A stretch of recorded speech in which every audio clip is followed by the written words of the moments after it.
పాతివ్రత్యము యొక్క ప్రభావం ఎంత గొప్పదో, పతిని అనుగమించడం చేత ఎంత గొప్ప శక్తిని ఒక స్త్రీ సంతరించుకోగలదో, సనాతన ధర్మంలో దానికి ఎంత పెద్దపీట వేయబడిందో, అది స్త్రీ యొక్క పరమధర్మంగా ఎలా చెప్పబడిందో నిన్నటి రోజు అనసూయ వృత్తాంతంలో మనం చూసి ఉన్నాం.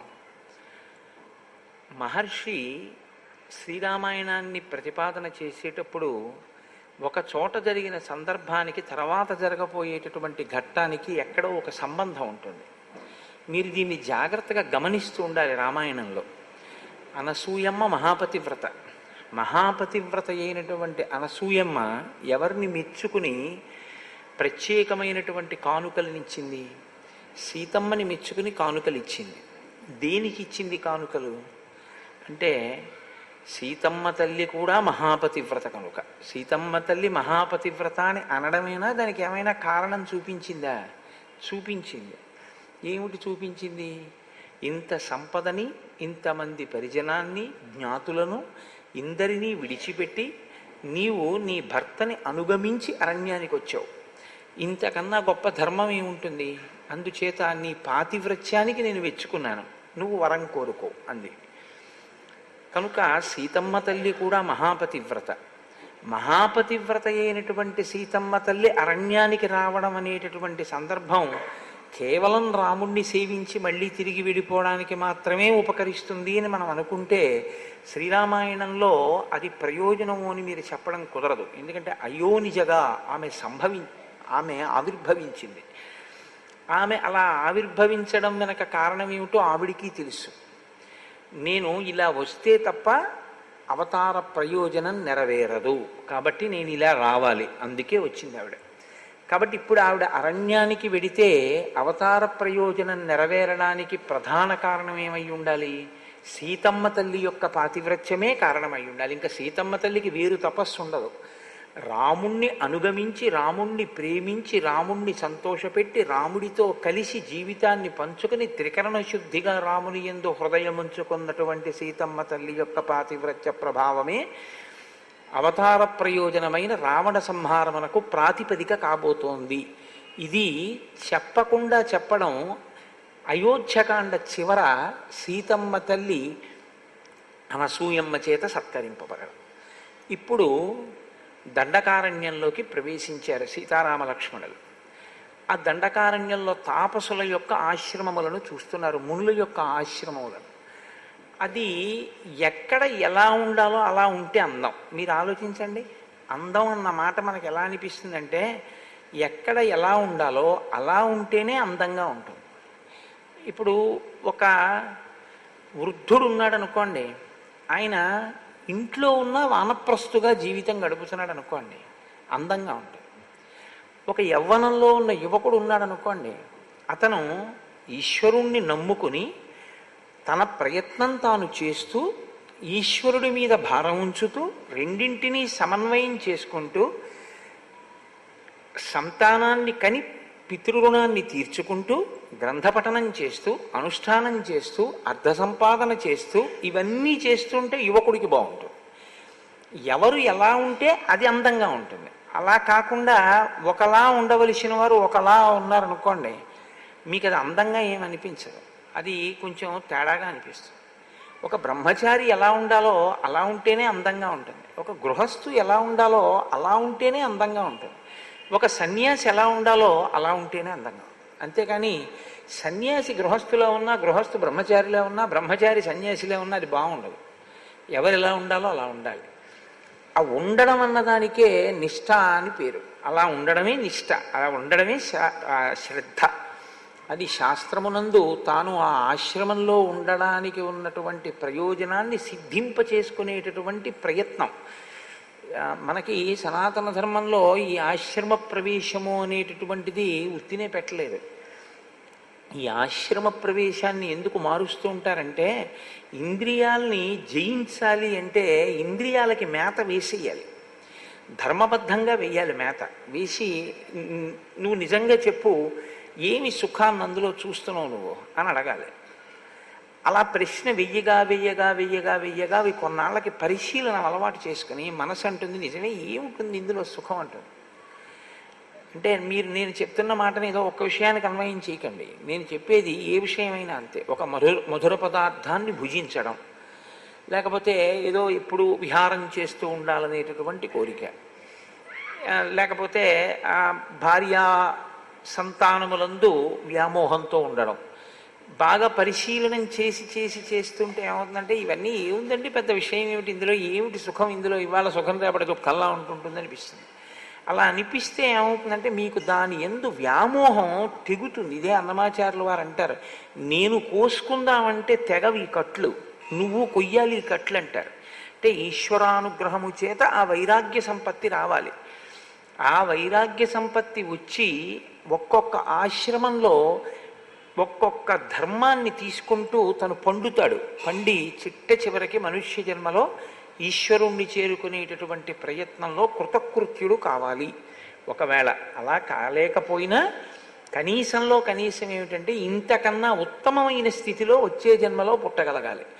అంటే ప్రయత్నం ఎలా ఉండాలి అంటే, ఈ జన్మలో అనుష్ఠానమునకు ఏ ఆలంబనం మీకు దొరకలేదో ఆ ఆలంబనం పుట్టుక చేత మీకు లభించాలి.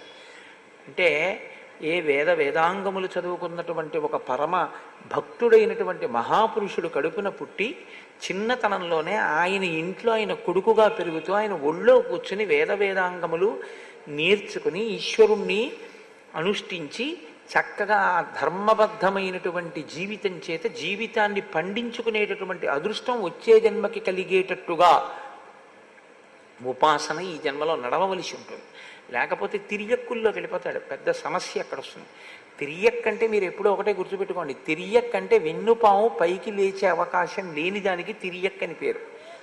అడ్డంగానే ఉంటుంది, పుట్టినది మొదలు చనిపోయే వరకు దాని పెరుగుదల భూమికి అడ్డంగా ఉంటే తిరియక్ అంటారు. అటువంటి తిరియక్కులలోకి వెళ్ళిపోతాడు. కాబట్టి ఇప్పుడు దండకారణ్యంలో తాపసుల యొక్క ఆశ్రమములను చూస్తూ వెడుతున్నారు రామచంద్రమూర్తి.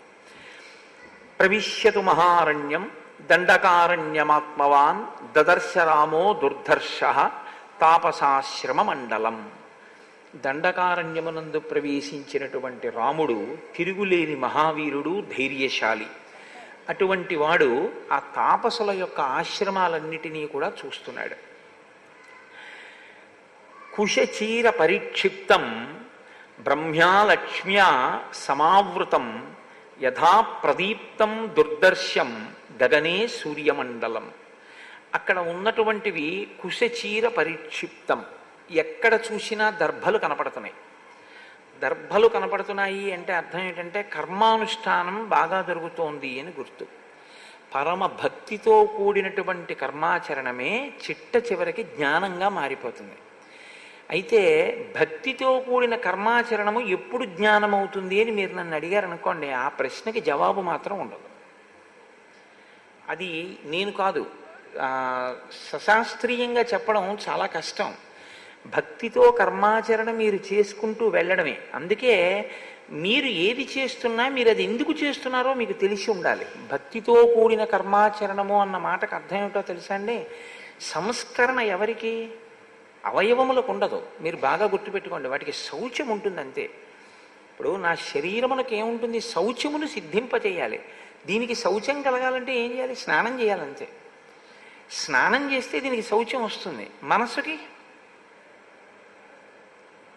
మనసుకి స్నానం చేయిస్తారా? కుదరదు. మరి మనసుకి ఎలా వస్తుంది శౌచం? సంస్కారము చేత వస్తుంది. సంస్కారము దేని చేత వస్తుంది? శిక్షింపబడిన బుద్ధి చేత వస్తుంది.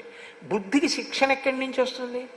గురువు యొక్క ప్రవచనము చేత, గురువుగారి యొక్క వాక్కుల చేత, వాటి యందు తదేక దృష్టితో విని వాటిని మనసులో నిలబెట్టుకోవడం చేత బుద్ధికి శిక్షణ వస్తుంది. అందుకని ఇప్పుడు అక్కడ ఏం జరుగుతోందని గుర్తు? దర్భలు ఉన్నాయంటే కర్మాచరణము జరుగుతోందని గుర్తు. ఎటువంటి కర్మాచరణము?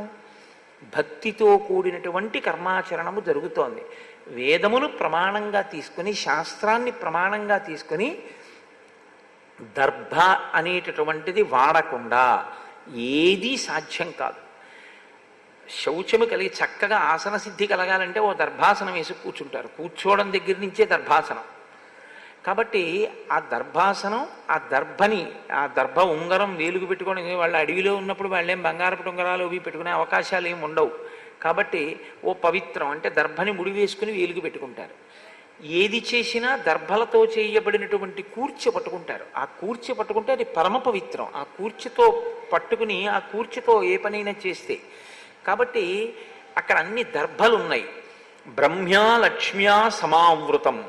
అక్కడ ఉండేటటువంటి మనుష్యులు బ్రహ్మ తేజస్సు చేత విరాజిల్లుచున్నారు. ఇది చాలా గొప్ప మాట అండి నిజంగా. అది మీరు లోపల అనుభవించాలి. రామాయణంలో బాహ్యమునందు శోభ వేరు, బ్రహ్మ తేజస్సు వేరు. ఈ రెండిటికి ఒక భేదం ఉంటుంది. ఏమిటంటే శోభ ఒక అందం కాలగతి ఎందు తరిగిపోతుంది, లేకపోతే వికారమును పొందుతుంది. ఏమిటి ఆయనే అలా ఉన్నారు అంటారు. ఏదో శరీరంలో తేడా వచ్చిందనుకోండి, ఒళ్ళంతా మచ్చలు వచ్చాయనుకోండి, వస్తే ఓ సంవత్సరం క్రితం స్ఫురద్రూపిగా మెరిసిపోయిన వాడు ఈ సంవత్సరం మీరు చూసేటప్పటికీ మచ్చలతో చూడ్డానికి పిల్లలు భయపడేటట్టుగా అయిపోతాడు.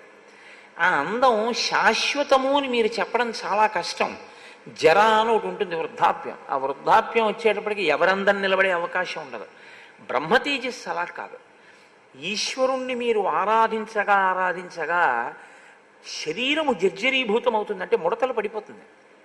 కానీ ఆయన నడిచి వస్తున్నాడు అనుకోండి, ఆ నడకలో ఏమీ ఆ వేగం ఏమి ఉండదు. వృద్ధాప్యంలో ఉన్నవాడు ఎలా నడుస్తాడో అలాగే నడుస్తూ ఉంటాడు. బాగా వృద్ధాప్యం వచ్చినవాడు నోరు తెరుచుకుని అలా ఎలా నిలబడతాడో అలాగే నిలబడతాడు. కానీ మీరు అలాంటి వాళ్ళని ఎవరినైనా చూసి ఉంటారు జీవితంలో. అనుష్ఠాన బలం చేత వారు ఏమైపోతారంటే ముఖం దీప్తితో ప్రకాశిస్తుంది, ముఖమునందు ఆ వర్చస్సు వస్తుంది. నేను కాశీపట్టణంలో చూశాను కొంతమంది అటువంటి పెద్దల్ని ప్రయత్నపూర్వకంగా వారి చిరునామాలు తీసుకుని వారి దర్శనం కోసం నేను కొన్ని గంటలు ఎదురు చూసి అటువంటి మహాత్ముల దర్శనం చేసి నేను బ్రహ్మవర్చస్సు అంటే ఏమిటో చూసి, అందులో ఒక ఆయన నన్ను పిలిచి, ఇన్ని గంటలు దేని కొరకు ఎదురు చూసావు నా దర్శనానికి అని అడిగారు. అంటే నేను మీ బ్రహ్మవర్చస్సుని చూడడానికే కూర్చున్నాను అన్నాను. ఆయన చాలా సంతోషించి నాకు ఆయన చెయ్యి చూపించారు. నేను ఆశ్చర్యపోయాను. ఆయన చేతిలోకి త్రిశూలం వచ్చేసింది. గీత త్రిశూలం కింద మారిపోయి నేను కొద్ది రోజుల్లో ఈశ్వరుణ్ణి చేరిపోతున్నానయ్యా, నువ్వు మళ్ళీ వచ్చేటప్పటికీ నీకు నా దర్శనం ఉండదు, ఇదే నా చిట్ట చివరి దర్శనం. నువ్వు ఇంత ఆర్తి పొందావు కాబట్టి నీకు ఒకసారి నేను కనపడాలనుకున్నాను అని నాకు ఆయన ఆ సమయంలో రుద్రాక్ష మాల కూడా బహూకరించారు. నేను ఆ తర్వాత ఒక నెలకే హైదరాబాద్లో నాకు మిత్రుడైనటువంటి ఒక డాక్టర్ గారు నాకు ఫోన్ చేసి చెప్పారు, మీరు ఎవరి దర్శనం కోసం కొన్ని గంటలు ఎదురు చూసి దర్శనం చేసుకున్నారో ఆయన కాశీ విశ్వనాథ దేవాలయంలో పరమశివుడి ముందు నిలబడి ఆ కూర్చుని అభిషేకం చేస్తూ అకస్మాత్తుగా ఏమైందో తెలియదు. నమస్తే అస్తు భగవన్ విశ్వేశ్వరాయ మహాదేవాయ త్రయంబకాయ త్రిపురాంతకాయ త్రికాగ్నికాలాయ కాలాగ్నిరుద్రాయ నీలకంఠాయ మృత్యుంజయాయ. ఆగిపోయిందంతే. మృత్యుంజయాయ అని అభిషేకం చేస్తున్న ఆయన చెంబు అలాగే ఆగిపోయిందంతే, పడిపోయింది కింద. వెళ్ళి చూశారు, కూర్చున్నవారు కూర్చున్నట్టే అలాగే నోరు తెరిచి బ్రాహ్మీభూతులైపోయారు, ఆయన శరీరాన్ని విడిచిపెట్టేశారు. అలా అది వయస్సుతో పోయేటటువంటి శోభ కాదు, నిరంతరం ఈశ్వరుణ్ణే తిప్పి మనసులో ఎప్పుడూ ఈశ్వరుడు గురించి తపించినటువంటి వాళ్ళ యొక్క ముఖమునందు ఆ బ్రహ్మ తేజస్సు వస్తుంది. అది ఒక్కొక్క చోట వయస్సుతో కూడా సంబంధం ఉండదు. వాళ్ళ యొక్క స్థితి శుకబ్రహ్మ పొందలేదా, కాబట్టి ఒక్కొక్కరికి చిన్న వయస్సులోనే వచ్చేస్తుంది. ప్రహ్లాదాదులకు పసితనం నుంచి భక్తి అలవడడం ఈశ్వరుని యొక్క అనుగ్రహం. కాబట్టి అటువంటి స్థితిని పొందినటువంటి బ్రహ్మ తేజస్సు కలిగిన వారు ఉన్నారు. అది ఎలా ఉందిట ఆ తాపసాశ్రమ మండలం? మధ్యాహ్నకాలమునందు ఆకాశం ఎలా ఉంటుందో దుర్నిరీక్ష్యంగా వాళ్ళని ఇలా పట్టి చూడడం కూడా కష్టంగా ఉందిట, అంత బ్రహ్మ తేజస్సుతో వెలుగొందుతున్నారు. అలా ఉంటే, ఆ అందం ఉంటే అవి తాపసుల యొక్క ఆశ్రమాలు. అలా ఉండాలి ఆశ్రమాలంటే.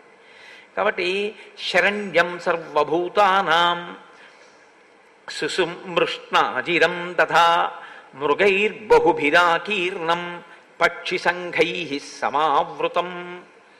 వాళ్ళు అక్కడ ఉన్నటువంటి వాళ్ళు ఆ ఆశ్రమం అంతా కూడా చక్కగా శుభ్రం చేయబడి ఉంది. అంటే శిష్యులు వివిధ స్థాయిలలో ఉంటారు. కొంతమంది శిష్యులు ప్రారంభంలో ఏమిటంటే ముందు ఆశ్రమాన్ని అంతటినీ తుడవడం, గురువుగారి శుశ్రూష చేయడం, గురువుగారికి కావలసినటువంటి పదార్థాలన్నీ అక్కడ పెట్టడం, ఏ పదార్థం ఎంత తీసుకొచ్చి అక్కడ పెట్టాలో ఇవి ముందు నేర్చుకుంటారు. అసలు అన్నిటికన్నా ముందు ఏం నేర్పుతారంటే దర్భ కొయ్యడం నేర్పుతారు. ఎంతవరకు కొయ్యాలి, ఏది కొయ్యాలి, మనకి పనికిరాని దాన్ని కొయ్యకుండా ఉండాలి, పనికొచ్చేదే కొయ్యాలి. కౌశలం. ప్రకృతిలో మనకి అక్కర్లేదు ఇది అన్నదాని జోలికి మనం వెళ్ళకూడదు. ఈశ్వరుడిది ఈశ్వరుడికి వదిలిపెట్టేయాలి. అపరిగ్రహము అంటారు. తనకెంత కావాలో అంతే తీసుకుంటాడంతే తప్ప తనకు అవసరం లేకపోయినా ఈశ్వరుడి సొత్తుగా భావించి అందులోంచి తాను పుచ్చుకోడు. దీన్ని అపరిగ్రహము అంటారు. అపరిగ్రహం చేతనే ఈ దేశం సుసంపన్నమై ఉండేది ఒకప్పుడు. ఎందుకంటే తనకు అక్కర్లేదు, ఇంకా తను తీసుకుని దాచేవాడు కాదు. తనకెంతవరకు అవసరమో అంతవరకే వాడుకునేవారు ప్రకృతి వనరుల్ని. కాబట్టి అక్కడ ఉండేటటువంటి వాళ్ళందరూ కూడా శరణ్యం సర్వభూతానాం, సర్వభూతములకు కూడా సురక్షితమైనటువంటి నివాస భూమి. అంటే వాళ్ళు జీవహింస చెయ్యరు, దేని జోలికి వెళ్ళరు, దేన్ని హింస చెయ్యరు. కాబట్టి అన్నీ అక్కడికి చేరిపోతాయి. వాళ్ళు కృష్ణాజినాన్ని చక్కగా ఆ జింకల యొక్క చర్మాన్ని వాటిని ఆ ధరించిన వారై ఆశ్రమం అంతా చక్కగా తుడవబడి మృగైర్ బహుభిరాకీర్ణం, అనేకమైనటువంటి మృగములు అక్కడ సంచరిస్తున్నాయి. అంటే మృగము అనేటప్పటికి ఏమిటంటే ఒకదాన్ని ఒకటి చెనకడం దాని స్వభావం, జాతి వైరం ఉంటుంది. ఇది మనకేమైనా చేసిందా అని ఉండదు. ఒక చూలుతో ఉన్నటువంటి ఆవుని ఒక పెద్ద పులి తరుగుతుంది, తరిమి చంపేస్తుంది. అప్పుడు పెద్ద పులికి పాపం వచ్చిందా అని మీరు అడిగితే అలా ఏం ఉండదు. అది మృగములకు సహజమైనటువంటి వైరం. అవి ఒకదాన్ని చూస్తే ఒకటి కన్నెర్ర చేస్తాయి. అటువంటిదేం లేదు. లేకుండా మృగైర్ బహుభిరాకీర్ణం, అనేకమైనటువంటి మృగములు అక్కడ సంచరిస్తున్నాయి. పక్షి సంఘై సమావృతం, అనేకమైనటువంటి పక్షులు ఆ చెట్ల నిండా గుంపులు గుంపులుగా చేరి అరుస్తూ గూళ్ళు కట్టుకుని ఉన్నాయి. కాబట్టి అది చూస్తేనే అసలు వాళ్ళ జీవన విధానం ఎటువంటిదో, వాళ్ళు ఎంతగా ఎవరి జోలికి వెళ్లకుండా బతుకుతుంటారో మీకు అర్థమవుతుంది. వాళ్ళ వల్ల ఎవరికీ ఉపద్రవం ఉండదు. వాళ్ళకి ఎవరి వలన ఉపద్రవం ఉంటే వాడే రాక్షసుడని చెప్పాలి మీరంతే.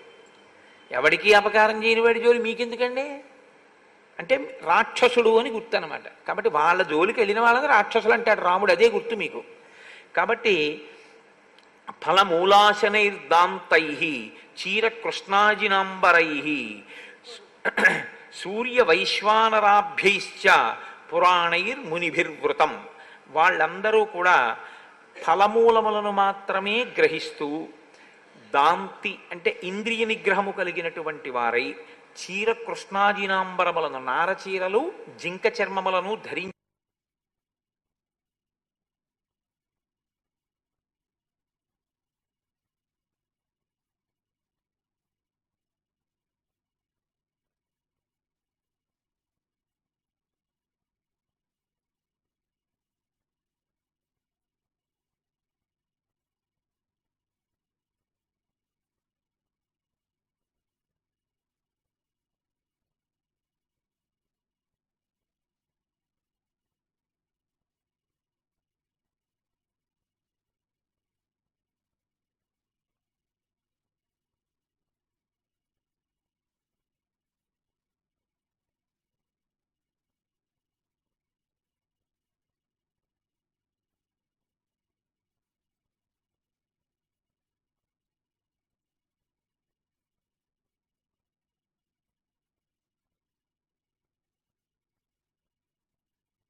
ఎప్పుడప్పుడు చూస్తారు కదండి అలా వెళుతుంటే. మామూలుగా ఎవరో వెళ్ళిపోతున్నారని చూడడం వేరు, ఒకవేళ వాళ్ళు ఆశ్చర్యపోయి చూస్తే యువతల వాళ్ళ తేజస్సు వేరు. అంత తేజస్సు ఉన్నవారు కూడా వీళ్ళని చూసి అయ్య బాబోయే అన్నారనుకోండి, ఇప్పుడు మీరు ఏమని అనవలసి ఉంటుందంటే ఆ మునుల యొక్క తేజస్సుని మించిపోయిన తేజస్సు సీతారామ లక్ష్మణుల యందు ఉంది అని మీరు అనవలసి ఉంటుంది కదా. ఇది చెప్పడం మహర్షి యొక్క గొప్పతనం. కాబట్టి ఇప్పుడు ఆయన అంటున్నారు, సదృష్ట్వా రాఘవ శ్రీమాన్ తాపసాశ్రయ మండలం అభ్యగచ్చన్ మహాతేజ విద్యం కృత్వా మహద్ధను. కళ్యాణ గుణ సంపన్నుడైనటువంటి ఆ రామచంద్రమూర్తి సీతాలక్ష్మణులతో కలిసి తాపసాశ్రమ మండలం మీదుగా వస్తుంటే అక్కడ ఉన్న వాళ్ళందరూ కూడా ఒక్కసారి ఆ ముగ్గురిని చూశారు. రూపసంహవనం లక్ష్మీం సౌకుమార్యం సువేశతాం దదృశుర్ విస్మితాకార రామస్య వనవాసిన. అదిట రూపసంహననం.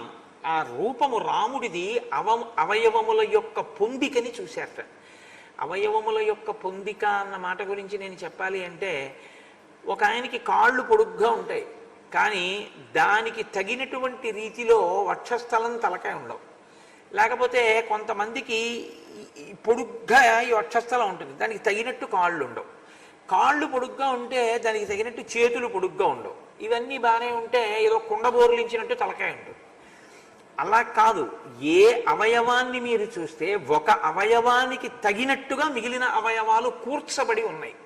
అంటే బాగా మీకు నేను ఉపమానం చెప్పాలి అంటే, వెంకటేశ్వర స్వామి వారి యొక్క మలయప్ప స్వామి వారికి కట్టేటటువంటి పూలదండ ఎంత పొందిగ్గా కొలతకి సరిపోయేటట్టు రంగురంగులుగా ఉంటుందో, తెల్లపూలు, ఎర్రపూలు, ఆకుపచ్చ పూలు ఖచ్చితంగా మూర్తికి సరిపడేటట్టుగా ఎలా అక్కడ తయారు చేస్తారో, ఆ మాల ఎంత అందంగా ఉందో రాముని అవయవముల యొక్క పొందిక అంత అందంగా ఉంది వాళ్ళకి.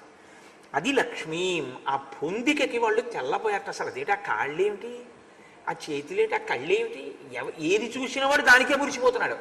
ఆజానబాహుం అనొకడు, అరవింద దళాయతాక్షం అనొకడు.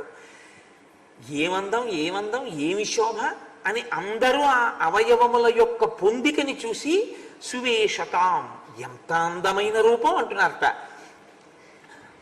దదృశుర్ విస్మితాకార అంటే విస్మయాన్ని, ఆశ్చర్యాన్ని కల్పించేటటువంటి ఆ ఆకారాన్ని రామస్య వనవాసిన. ధనస్సు పట్టుకుని వనంలో తిరుగుతున్నాడే, ఇంత అందంగా ఉన్నాడేమిటి అని వాళ్ళందరూ కూడా చాలా ఆశ్చర్యంతో రాముడి వంక చూస్తూ అలా ఉండిపోయారంతే. అంటే ఇక వాళ్ళ పనుల్లోకి వాళ్ళు వెళ్ళలేనంతగా ఆ రామచంద్రమూర్తి యొక్క అందం వైపుకి వాళ్ళు ఆకర్షింపబడ్డారు. మగవాళ్ళై మగవాని యొక్క అందానికి అంత ఆకర్షింపబడ్డారు. అందుకే కదా నీరాజనం ఇస్తే పుంసాం మోహన రూపాయ పుణ్యశ్లోకాయ మంగళం. మగవాళ్ళని కూడా ఆకర్షించగలిగినటువంటి అందం ఉన్నటువంటి ఓ రామ, నీకు నమస్కారం అని చెప్పి ఆయనకి మంగళహారతి ఇస్తూ ఉంటారు. ఇప్పుడు వాళ్ళందరూ కూడా రాముణ్ణి, రాముడి చేతిలో ధనస్సుని, ఆ గుండ్రటి బాహువుల్ని, బలిసినటువంటి వక్షస్థలాన్ని, ఆయన యొక్క సాముద్రిక లక్షణాల్ని, ఆయన యొక్క తేజస్సుని, ఆ పరాక్రమాన్ని, ఆ నడకని, ఆ గాంభీర్యాన్ని చూస్తే వాళ్ళకొక నమ్మకం వచ్చింది. ఏ నమ్మకం వచ్చింది వాళ్ళకి అంటే, ఈయన మనం తపస్సు చేసుకోవడానికి ఏది ప్రతిబంధకంగా వచ్చిందో దాన్ని తొలగించగలిగిన వాడు అని నమ్మారు వాళ్ళు. ఏమిటి వాళ్ళకి ప్రతిబంధకం తపస్సు చేసుకోవడానికి? రాక్షసులే. కాబట్టి ఇప్పుడు ఆ రాక్షసుల యొక్క పీడ నుండి ఈయన తప్పించగలిగిన వాడు అని వాళ్ళకి విశ్వాసం కలిగి వాళ్ళు వచ్చి ఆయనకి కందమూలములను, ఫలములను, పుష్పములను అన్నిటినీ కూడా సమర్పించి అర్ఘ్యపాద్యాదులనిచ్చి ఆ రామచంద్రమూర్తిని, లక్ష్మణుణ్ణి, సీతమ్మని కూర్చోపెట్టి వాళ్ళు రాముడితో అంటున్నారు. మునులు మాట్లాడడం అంటే లేకి మాటల్లా ఉండవు అవి. మీరు వచ్చారు, మమ్మల్ని తప్పకుండా రక్షించాలి, రాక్షసులు చాలా ఇబ్బంది పెట్టేస్తున్నారు అని చెప్పి బొత్తిగా ఏదో అయిన దానికి కాని దానికి అప్లికేషన్లు పెట్టుకునే వాళ్ళల్లా ఉండదు అలాగా. కాబట్టి ధర్మపాలో జనస్యాస్య శరణ్యస్త్వం మహాయశాః పూజనీయశ్చ మాన్యశ్చ రాజా దండధరో గురుః.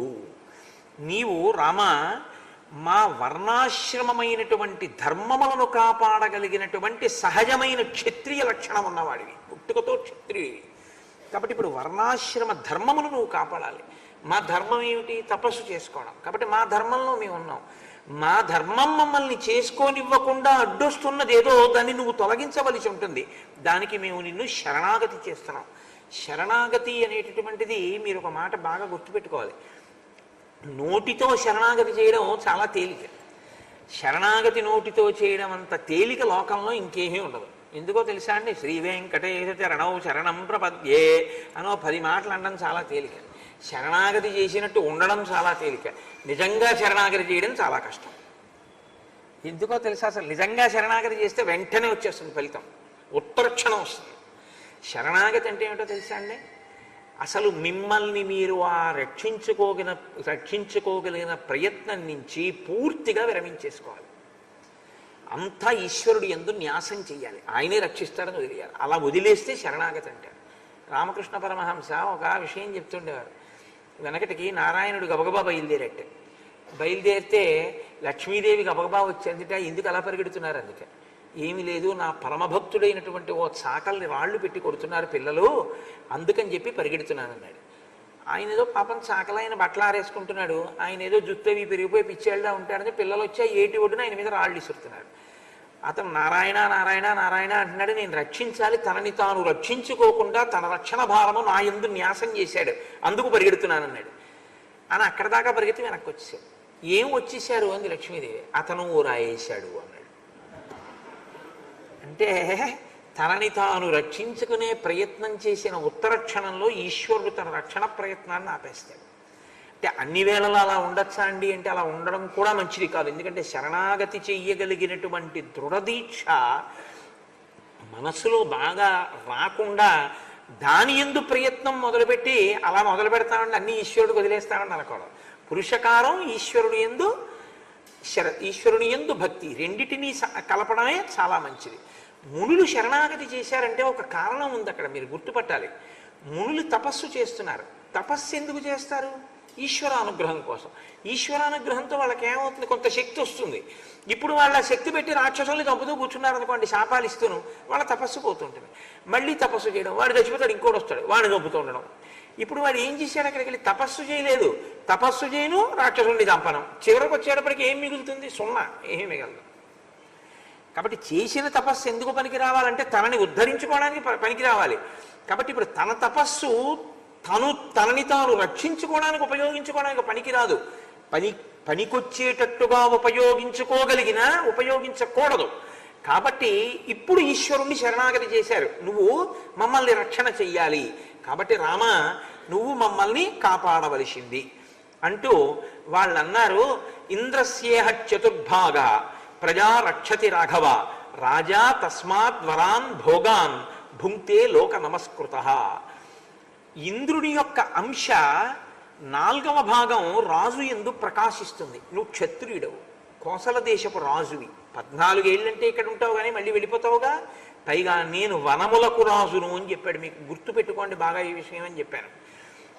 వనములకు రాజును అన్నాడు కాబట్టి వనములలో ధర్మాన్ని ఇప్పుడు ఆయన స్థాపించాలి. ఎక్కడెక్కడ అవసరమో, ఎక్కడెక్కడ వాళ్ళకి ఆర్తి కలుగుతోందో అక్కడక్కడ తాను రక్షించవలసిన అవసరం ఉంది కోదండాన్ని చేత పట్టుకుని. కాబట్టి ఇంద్రుని యొక్క 4వ వంతు రాజు రూపంలో ప్రకాశిస్తుంది. కాబట్టే సామాన్యమైనటువంటి మనుష్యులు అనుభవించేటటువంటి భోగముల కన్నా రాజు ఉత్తమమైనటువంటి భోగాల్ని అనుభవిస్తాడు.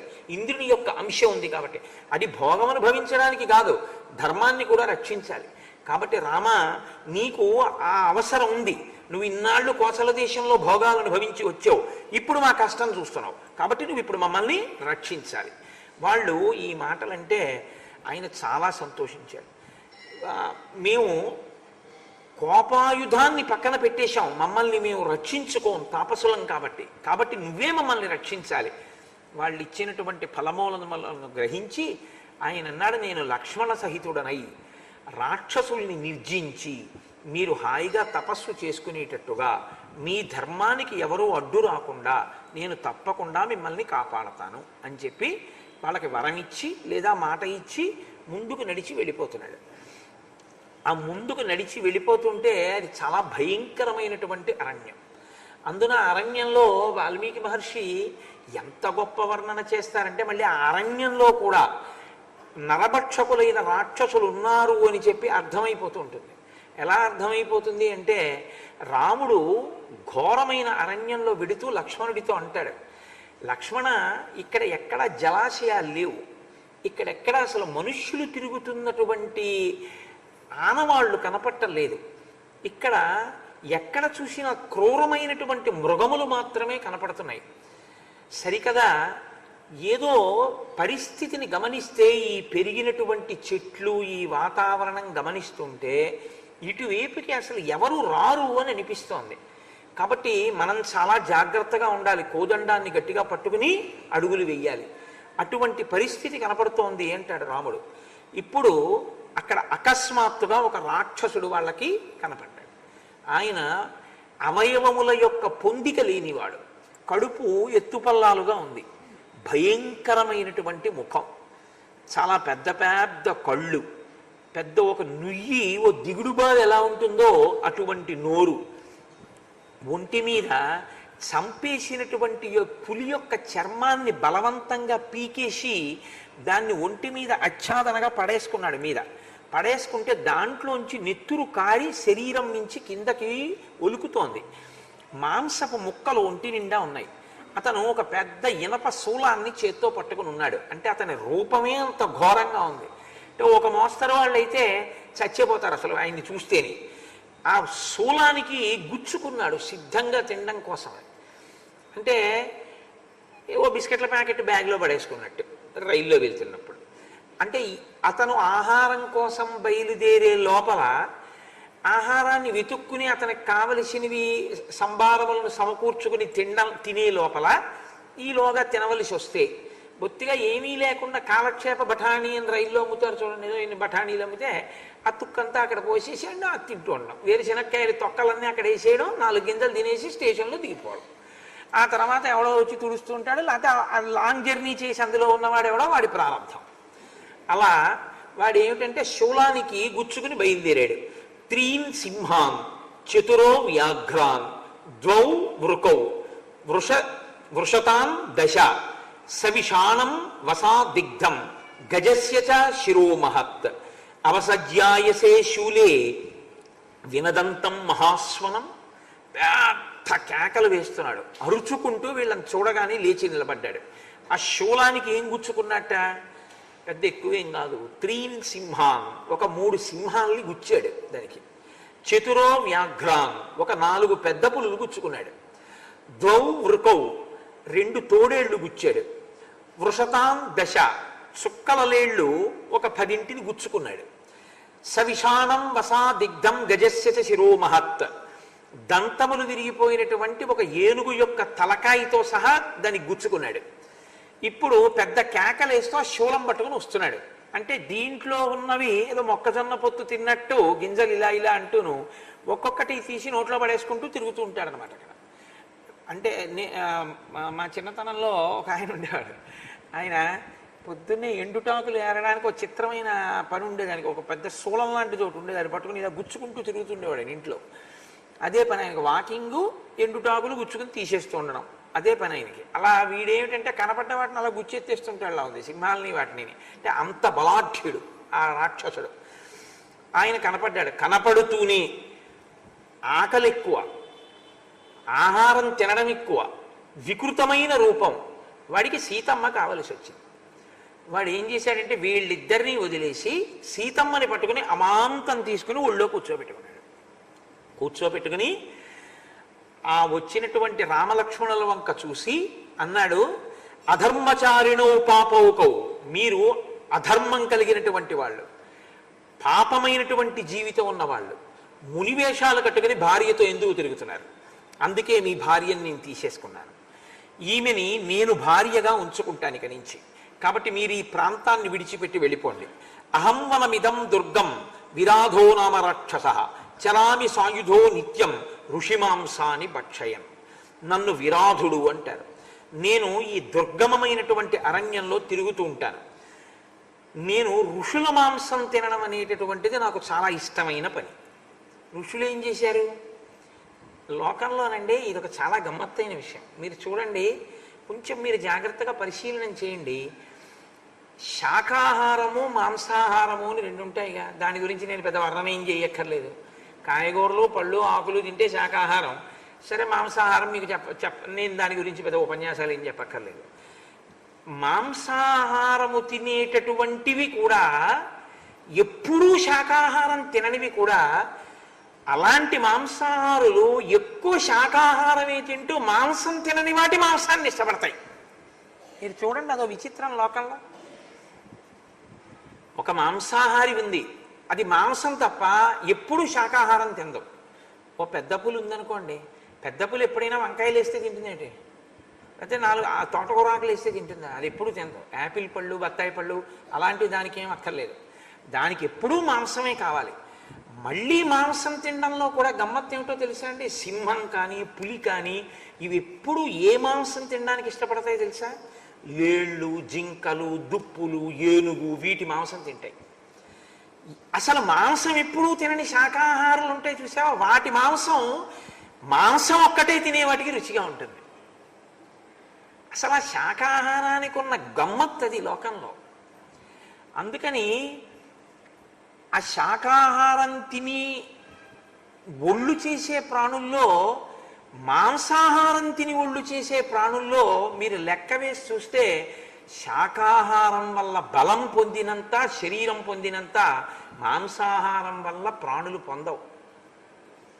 సింహం ఉందండి, మాంసమే తింటుంది పుట్టినప్పటి నుంచి చచ్చిపోయే వరకు. ఏనుగంత ఎప్పుడన్నా అవుతుందా? ఎప్పుడు అవ్వదు. ఏనుగంత ఉన్నాడంటారు. ఏనుగు జీవితంలో ఎప్పుడూ ఓ గుడ్డు కూడా తింటాం, కానీ ఏనుగే అంతెత్తుంటుంది. శాకాహారం తిన్న ప్రాణి అంతెత్తుంటుంది. శాకాహారం తిన్న ప్రాణులు బుద్ధిబలంతో ఉంటాయి. మీకు అదో విచిత్రం. ఒక కుందేలు కానీ, ఒక ఏనుగు కానీ, ఒక లేడి కానీ వీటికి లలిత కళల మీద కూడా వ్యామోహం ఉంటుంది. పాటలు అవి వింటాయి బాగా. అందుకే వేటగాడు పాట పాడితే జింకొస్తుంది. అది శాకాహారంలో ఈశ్వరుడు ఎక్కడో ఆ లక్షణాన్ని నిక్షేపించాడు.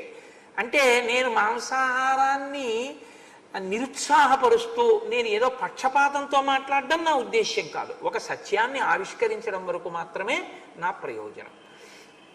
కాబట్టి ఇప్పుడు విరాధుడు అన్నాడు, నేను ఋషుల మాంసం తింటాను అన్నాడు. ఋషుల మాంసం తినడం ఎందుకు?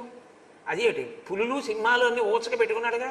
అంటే వాడు ప్రత్యేకం వేటి కోసం పెడతాడంటే, ఇవన్నీ ఏముంది తిరుగుతుంటే ఇలా గుచ్చెత్తుకు తింటాను, అక్కడికి వెళ్ళి మరీ తింటాను వాళ్ళని. ఎందుకో తెలుసా? వాళ్ళు కందమూలాలే తింటారు. అందుకని ఏనుగు మాంసం సింహానికి ఇష్టమైనట్టు, జింక మాంసం పెద్ద పులికి ఇష్టమైనట్టు ఋషుల మాంసం నాకు ఇష్టం. ఇది లోకంలో ఒక చిత్రమైన పోకడ. మీరు సృష్టిని కొద్దిగా గమనిస్తే ఇలాంటి చమత్కారాలు మీకు చాలా కనపడతాయండి, చాలా కనపడతాయి. వీటన్నింటికన్నా చమత్కారం ఎక్కడ పెట్టాడో తెలుసా అండి ఈశ్వరుడు? వీటన్నిటికీ కొన్ని శక్తులు ఇచ్చాడు. అన్ని శక్తుల్ని మనిషి ఒకడే వాడుకుంటాడు. ఒక గొర్రె ఉందనుకోండి, మీరు ఎంత చల్లోకి తీసుకెళ్ళి వదిలేయండి, దానికి ఏం రొజాయి మీరు ఇవ్వక్కర్లేదు, దాని ఒంటికే రొజాయి ఉంటుంది, పెద్ద ఉన్నితో ఉంటుంది. మనిషి ఏం చేస్తాడో తెలుసా? ఆ గొర్రె మాంసం తినేసి దాని చర్మం ఒలిసేసి ఓ కోటు కుట్టించుకొని చల్లో తిరిగేస్తాడు. ఓ యజ్ఞమో యాగమో చేసుకుంటున్నాడు అనుకోండి, ఓ లేడి చర్మం విప్పేసి దాన్ని ఒంటికి కట్టుకుని యజ్ఞమో యాగమో చేసుకుంటాడు. ఓ ఏనుగు దంతం ఉందనుకోండి, బొమ్మ చేసుకుని ఊట్లో పెట్టుకుంటాడు. ఓ సింహం తాలూకా గోరు ఉందనుకోండి, దృష్టి తగలకుండా దాన్ని తీసుకొచ్చి మెడలో వేసుకుంటాడు. సృష్టిలో దేనికి ఎంత శక్తి ఇచ్చాడో అన్ని శక్తుల్ని మనిషి తెచ్చి వాడుకుంటూ ఉంటాడు. అన్ని ప్రాణుల మీద బుద్ధితో మనిషి గెలిచి తెచ్చుకుని ఆ సౌకర్యాలన్నీ మనిషి ఒక్కడే వాడుకుంటూ ఉంటాడు. ఒక్కొక్క దానికి ఒక్కొక్క శక్తినిస్తే అన్ని శక్తుల్ని వాడుకునేవాడు మనిషి ఒక్కడే సృష్టిలో. మీరు చూడండి ఎలా వాడుకుంటాడంటే వాడి బుద్ధిబలం అటువంటిది. ఓ సముద్రం ఉందండి, అందులో ఉంది ఓ చేప, ఓ పెద్ద చేప సముద్ర మధ్యంలో పడుకుంది. దాని జన్మాంతరంలో అది అందులోనే చచ్చిపోతుంది తప్ప అది ఎప్పుడూ ఒడ్డుకు రాదు. మీరు మనిషిని తీసుకెళ్ళి సముద్ర మధ్యంలో పారాయండి, చచ్చి ఊరుకుంటాడు. కానీ వాడు ఓడ తయారు చేసుకుని చేపని చంపే కత్తి ఓడ కింద పెట్టి చేపని కోసుకుంటూ ఓడలో హాయిగా నిద్రపోతూ వాడు తన గమ్యస్థానానికి వెళ్ళిపోతాడు. సముద్రం నుంచి, భూమి మీద, సముద్రంలో, ఆకాశంలో అన్ని చోట్ల తిరుగుతూ అన్నిటికీ ఈశ్వరుడిచ్చిన సుఖాల్ని మనిషి అనుభవిస్తూ ఉంటాడు. ఇన్ని గలగడానికి ఉపయోగించుకునే ప్రజ్ఞ ఈశ్వరుణ్ణి చేరడానికి కూడా ఉపయోగించుకోవాలి. అక్కడ మాత్రం చిత్తశుద్ధి ఉండదు. అదే మనిషి యొక్క బుద్ధి ఎక్కడ వైక్లభ్యం చెందుతుంది అంటే అక్కడే వైక్లభ్యం చెందుతుంది. మిగిలినవన్నీ అడుగుతాడు, ఇది ఒక్కటే. కూర్చోవయా అన్నావు అనుకోండి, నా మోకాళ్ళ నొప్పులు ఏంటంటే. పూజ చేయవయా అంటే పూజ చేయడు. చొక్కా విప్పవయా, చొక్కా విప్పడం. వాడికి ఈశ్వరుడికి సంబంధించినటువంటి విషయాలు తప్ప మిగిలినవన్నీ కావాలి. చొక్కా విప్పి నాయనా ఉత్తరీయం వేసుకుని కూర్చో పూజకి అన్నారు అనుకోండి, ప్రాణం పోయిన సహజంగా బనీంతో పుట్టిన వాళ్ళ బనీంతో కూర్చుంటానంటాడు పూజలో. సంకలో సెగ్గడ్డేస్తే తగ్గే వరకు విప్పు తిరుగుతాడు. సెగ్గడ్డపాటి చేయలా ఈశ్వరుడు పూజ. ఆ బుద్ధేదో ముందే ఉంటే సెగ్గడ్డే రాదుగా నీకు. అలా ఉంటుంది మనుష్యుని యొక్క. సరే, అది అంతా మళ్ళీ వేరొక పరిశీలన అనుకోండి, దాన్ని అలా ఉంచండి మీరు. అంటే ఋషుల మాంసం తింటాను నేనంటే అందులో అంత లోతుగా ఉంది, సృష్టిలోనే ఉంది అసలు ఆ విచిత్రమైన పోకడ. కాబట్టి రాముడు అన్నాడు, ముందు సీతమ్మని తప్పించాలి, తప్పించి తీసుకురావాలి. ఎందుకనంటే ఆమె విదేహ వంశంలో పుట్టినటువంటి జనక మహారాజు గారి పుత్రి, దశరథ మహారాజు గారి కోడలు. చూశావా లక్ష్మణ, ఎంత తొందరగా కైకమ్మ కోరిక తీరిపోయిందో అన్నాడు. బాధ వచ్చినప్పుడు ఎంతటి నరుడైనా అలా అనకపోతే నరుడెలా అవుతాడండి? రాముడి కథ నరుడి కథ అని నేను అన్నప్పుడు ఎంత తొందరగా కైకమ్మ మనసు తీరిందో అంటే రాజ్యం అకంటకం కావడానికి కదా అడవికి పంపింది. చూసావా, సీతమ్మని ఎత్తుకుపోయాడు, నా సగం బలం పోయింది, నిరుత్సాహం అయిపోయాను, ఇప్పుడు ఆ రాక్షసుడు తినేస్తాడు మన ఇద్దరిని, అయిపోయింది అక్కడతోటి. కైకమ్మ కోరిక తీరిపోయింది. చూసావా, రాజ్యం అకంటకం అయిపోయింది. ఇది రాముడు అంతటి వాడి నోట్లోంచి ఆ మాట వచ్చింది అంటే మీరు సహేతుకంగా దాన్ని అర్థం చేసుకోవాలి. రాముడు అలా అనడం ఏమిటండి అనకూడదు. రాముడు అలా అనడం ఏమిటండి అంటే రాముడిని ఈశ్వరుడిగా మీరు చూస్తున్నారని గుర్తు. అప్పుడు మీకు ఇంకా రామాయణంలో ధర్మాలు మీకు పనికిరావు. రాముణ్ణి నరుడిగా చూస్తేనే మీకు ఆ ధర్మాలు గుర్తొస్తాయి. ఇదన్న రాముడే గొప్ప ధర్మాన్ని కూడా చేస్తాడు. ఇప్పుడు మీరు అది పట్టుకోవలసి ఉంటుంది. ఇప్పుడు ఆయన అన్నాడు, పరస్పర్శాత్తు వైదేహ్య నదుఃఖతరమస్తిమే పితుర్వియోగాత్ సౌమిత్రే స్వరాజ్య హరణాత్ తథా. ఎంత కష్టం వచ్చిందో చూసావా అకస్మాత్తుగా లక్ష్మణ నాకు. పరస్పర్శాత్తు వైదేహ్య, నా కంటి ముందు పరుడైనటువంటి వాడు నా భార్యని చేతులతో పట్టుకు తీసుకెళ్లి ఒళ్ళో కూర్చోబెట్టుకుంటున్నాడు. నా దుఃఖధరమస్తిమే, నేను ఎంత దుఃఖంలో ఉన్నాను. పితుర్వియోగాత్ సౌమిత్రే, తండ్రి గారా మరణించాడు. స్వరాజ్య హరణాత్ తథా, రాజ్యమును పరిపాలించవలసినటువంటి నేను రాజ్యమును పోగొట్టుకున్నాను, ఇంత కష్టంలో ఉన్నాను అని ఆయన అన్న తర్వాత, అసలు ఆ విరాజుణ్ణి నువ్వు మమ్మల్ని ఇక్కడి నుంచి వెళ్ళిపో, మీ భార్యని నా భార్యగా స్వీకరిస్తానంటున్నావు కదా, మమ్మల్ని నువ్వెవరు మీరెవరని అడుగుతున్నావు కదా, మునుల వేషాల్లో తిరుగుతూ కోదండం ఎందుకు పట్టుకున్నారంటున్నావు కదా, మేము దశరథ మహారాజు గారి పుత్రులం, రామలక్ష్మణులం, మేము తండ్రి యొక్క మాట ప్రకారం అరణ్యంలో సంచరిస్తున్నాం, నువ్వెవరు అని అడిగారు. అదొకటి మాత్రం బాగానే చెప్పాడండో. ఆయన అన్నాడు, పుత్ర కిల జవస్యాహం మమ మాతా శతహ్రద విరాధయితి మా మాహు పృథివ్యాం సర్వరాక్షసాహ. నేను జవుడు అనబడేటటువంటి ఆయన యొక్క కుమారుణ్ణి, మా తల్లి శతహ్రద. నేను ఈ అరణ్యంలో తిరుగుతూ అన్నిటినీ తింటూ ఉంటాను. నన్ను విరాధుడు అని వీళ్ళందరూ పిలుస్తూ ఉంటారు. అంటే ఆయన పేరు ఆయన పెట్టుకున్నాడో ఏమో, మిగిలిన వాళ్ళు మాత్రం ఆయన్ని విరాధుడు విరాధుడు అని పిలుస్తూ ఉంటారు అని చెప్పుకున్నాడు. చెప్పుకుని ఆయన సీతమ్మని తీసుకుని వెళ్ళిపోయేటటువంటి ప్రయత్నంలో ఉండగా రామలక్ష్మణులు వార్చకూడదని అగ్నిశిఖల వంటి బాణములను ప్రయోగం చేస్తే ఆయన ఒక పెద్ద ఆవులింత ఆవలించేట. ఆవలించేటప్పటికి ఆ ఒంట్లోకి వెళ్ళిన బాణాలన్నీ కింద పడిపోయాయి అన్నారు. అంటే అంత బలాఢ్యుడు. సరే, అయితే మాత్రం విడిచిపెడతారా? అనేకమైనటువంటి బాణములను ప్రయోగం చేసి అతన్ని దుఃఖపెట్టారు. దుఃఖపెట్టి ఆ కష్టపెడుతున్నటువంటి రాముణ్ణి ప్రత్యేకంగా సంహరించాలని తన చేతిలో ఉన్న శూలాన్ని పట్టుకుని పరుగు పరుగున వచ్చి ఆ శూలం పెట్టి కొట్టబోయాడు రాముణ్ణి. రాముడు వెంటనే తీవ్రమైన బాణములను ప్రయోగించి గాలిలోనే ఆ శూలాన్ని ముక్క ముక్కల కింద విరిచేశాడు. విరిచేస్తే ఆ విరాధుడికి కోపం వచ్చి సీతమ్మని విడిచిపెట్టి రామలక్ష్మణులు ఇద్దరినీ కూడా రెండు చేతులతోటి పైకెత్తి తన భుజాల మీద కూర్చోబెట్టుకుని అరణ్యంలోకి ఎడుతున్నాడు. సీతమ్మ ఉండిపోయింది, రామలక్ష్మణుల్ని తీసుకెళ్ళిపోతున్నాడు. సహజంగా సీతమ్మ ఆక్రందనం చేసింది, తన భర్తని మరిదిని తీసుకెళ్ళిపోతున్నాడు. అప్పుడు రాముడు ఒక చేతిని తన యొక్క బలాన్ని ఉపయోగించి విరిచేశాడు ఆ విరాధుడికి. లక్ష్మణుడు ఒక బాహువుని ఖండించాడు, ఆయన కింద పడిపోయాడు. వాళ్ళు తమ ఖడ్గముల యొక్క ప్రహారముల చేత అతని శరీరాన్నంతటినీ కూడా ఖేదపడేటట్టు చేశారు. అప్పుడు అతను ఒక మాట అన్నాడు, నేను బ్రహ్మగారి యొక్క వరాన్ని పొందాను తపస్సు చేత, కాబట్టి నన్ను అస్త్రశస్త్రములు ఏవీ కూడా మరణం పొందేటట్టుగా చెయ్యలేవు, నేను దేనికి మరణం పొందను. కౌసల్యా సుప్రజా రామ తాతత్వం విదితో మయా వైదేహీ చ మహాభాగా లక్ష్మణశ్చ మహాయశాహ. నాకు ఇప్పుడు అర్థమైంది, నువ్వు కౌసల్య యొక్క కుమారుడవైన రామచంద్రమూర్తివి, నీ భార్య వైదేహి అయిన సీతమ్మ, నీ తమ్ముడు లక్ష్మణమూర్తి. నేను నీ చేతిలోనే మరణించి శాపాన్ని పోగొట్టుకోవలసి ఉంది. ఏమిటి నాకు శాపం అంటారేమో. అపి శాపాదహం ఘోరాం ప్రవిష్టో రాక్షసీం తనుం తుంబురుర్నామ గంధర్వ శప్తో వైశ్రవణేన.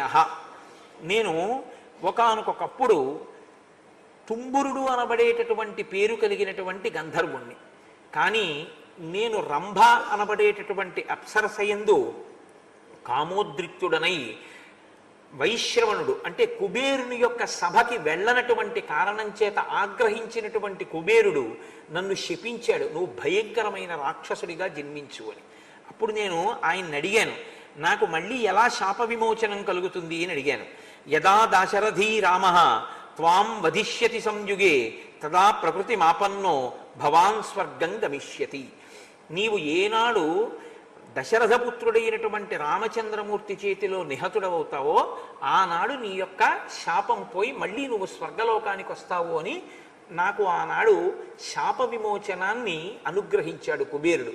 కాబట్టి నేను మీ చేతిలో మరణిస్తే నేను మళ్ళీ తిరిగి ఊర్ధ్వలోకానికి, అంటే నేను ఆ గంధర్వుడనై తిరిగి కుబేరుణ్ణి చేరుకుంటాను, కాబట్టి నన్ను సంహరించండి అన్నాడు. ఇప్పుడు ఎలా సంహరించడం? అస్త్రశస్త్రముల చేత సంహరింపబడడుగా.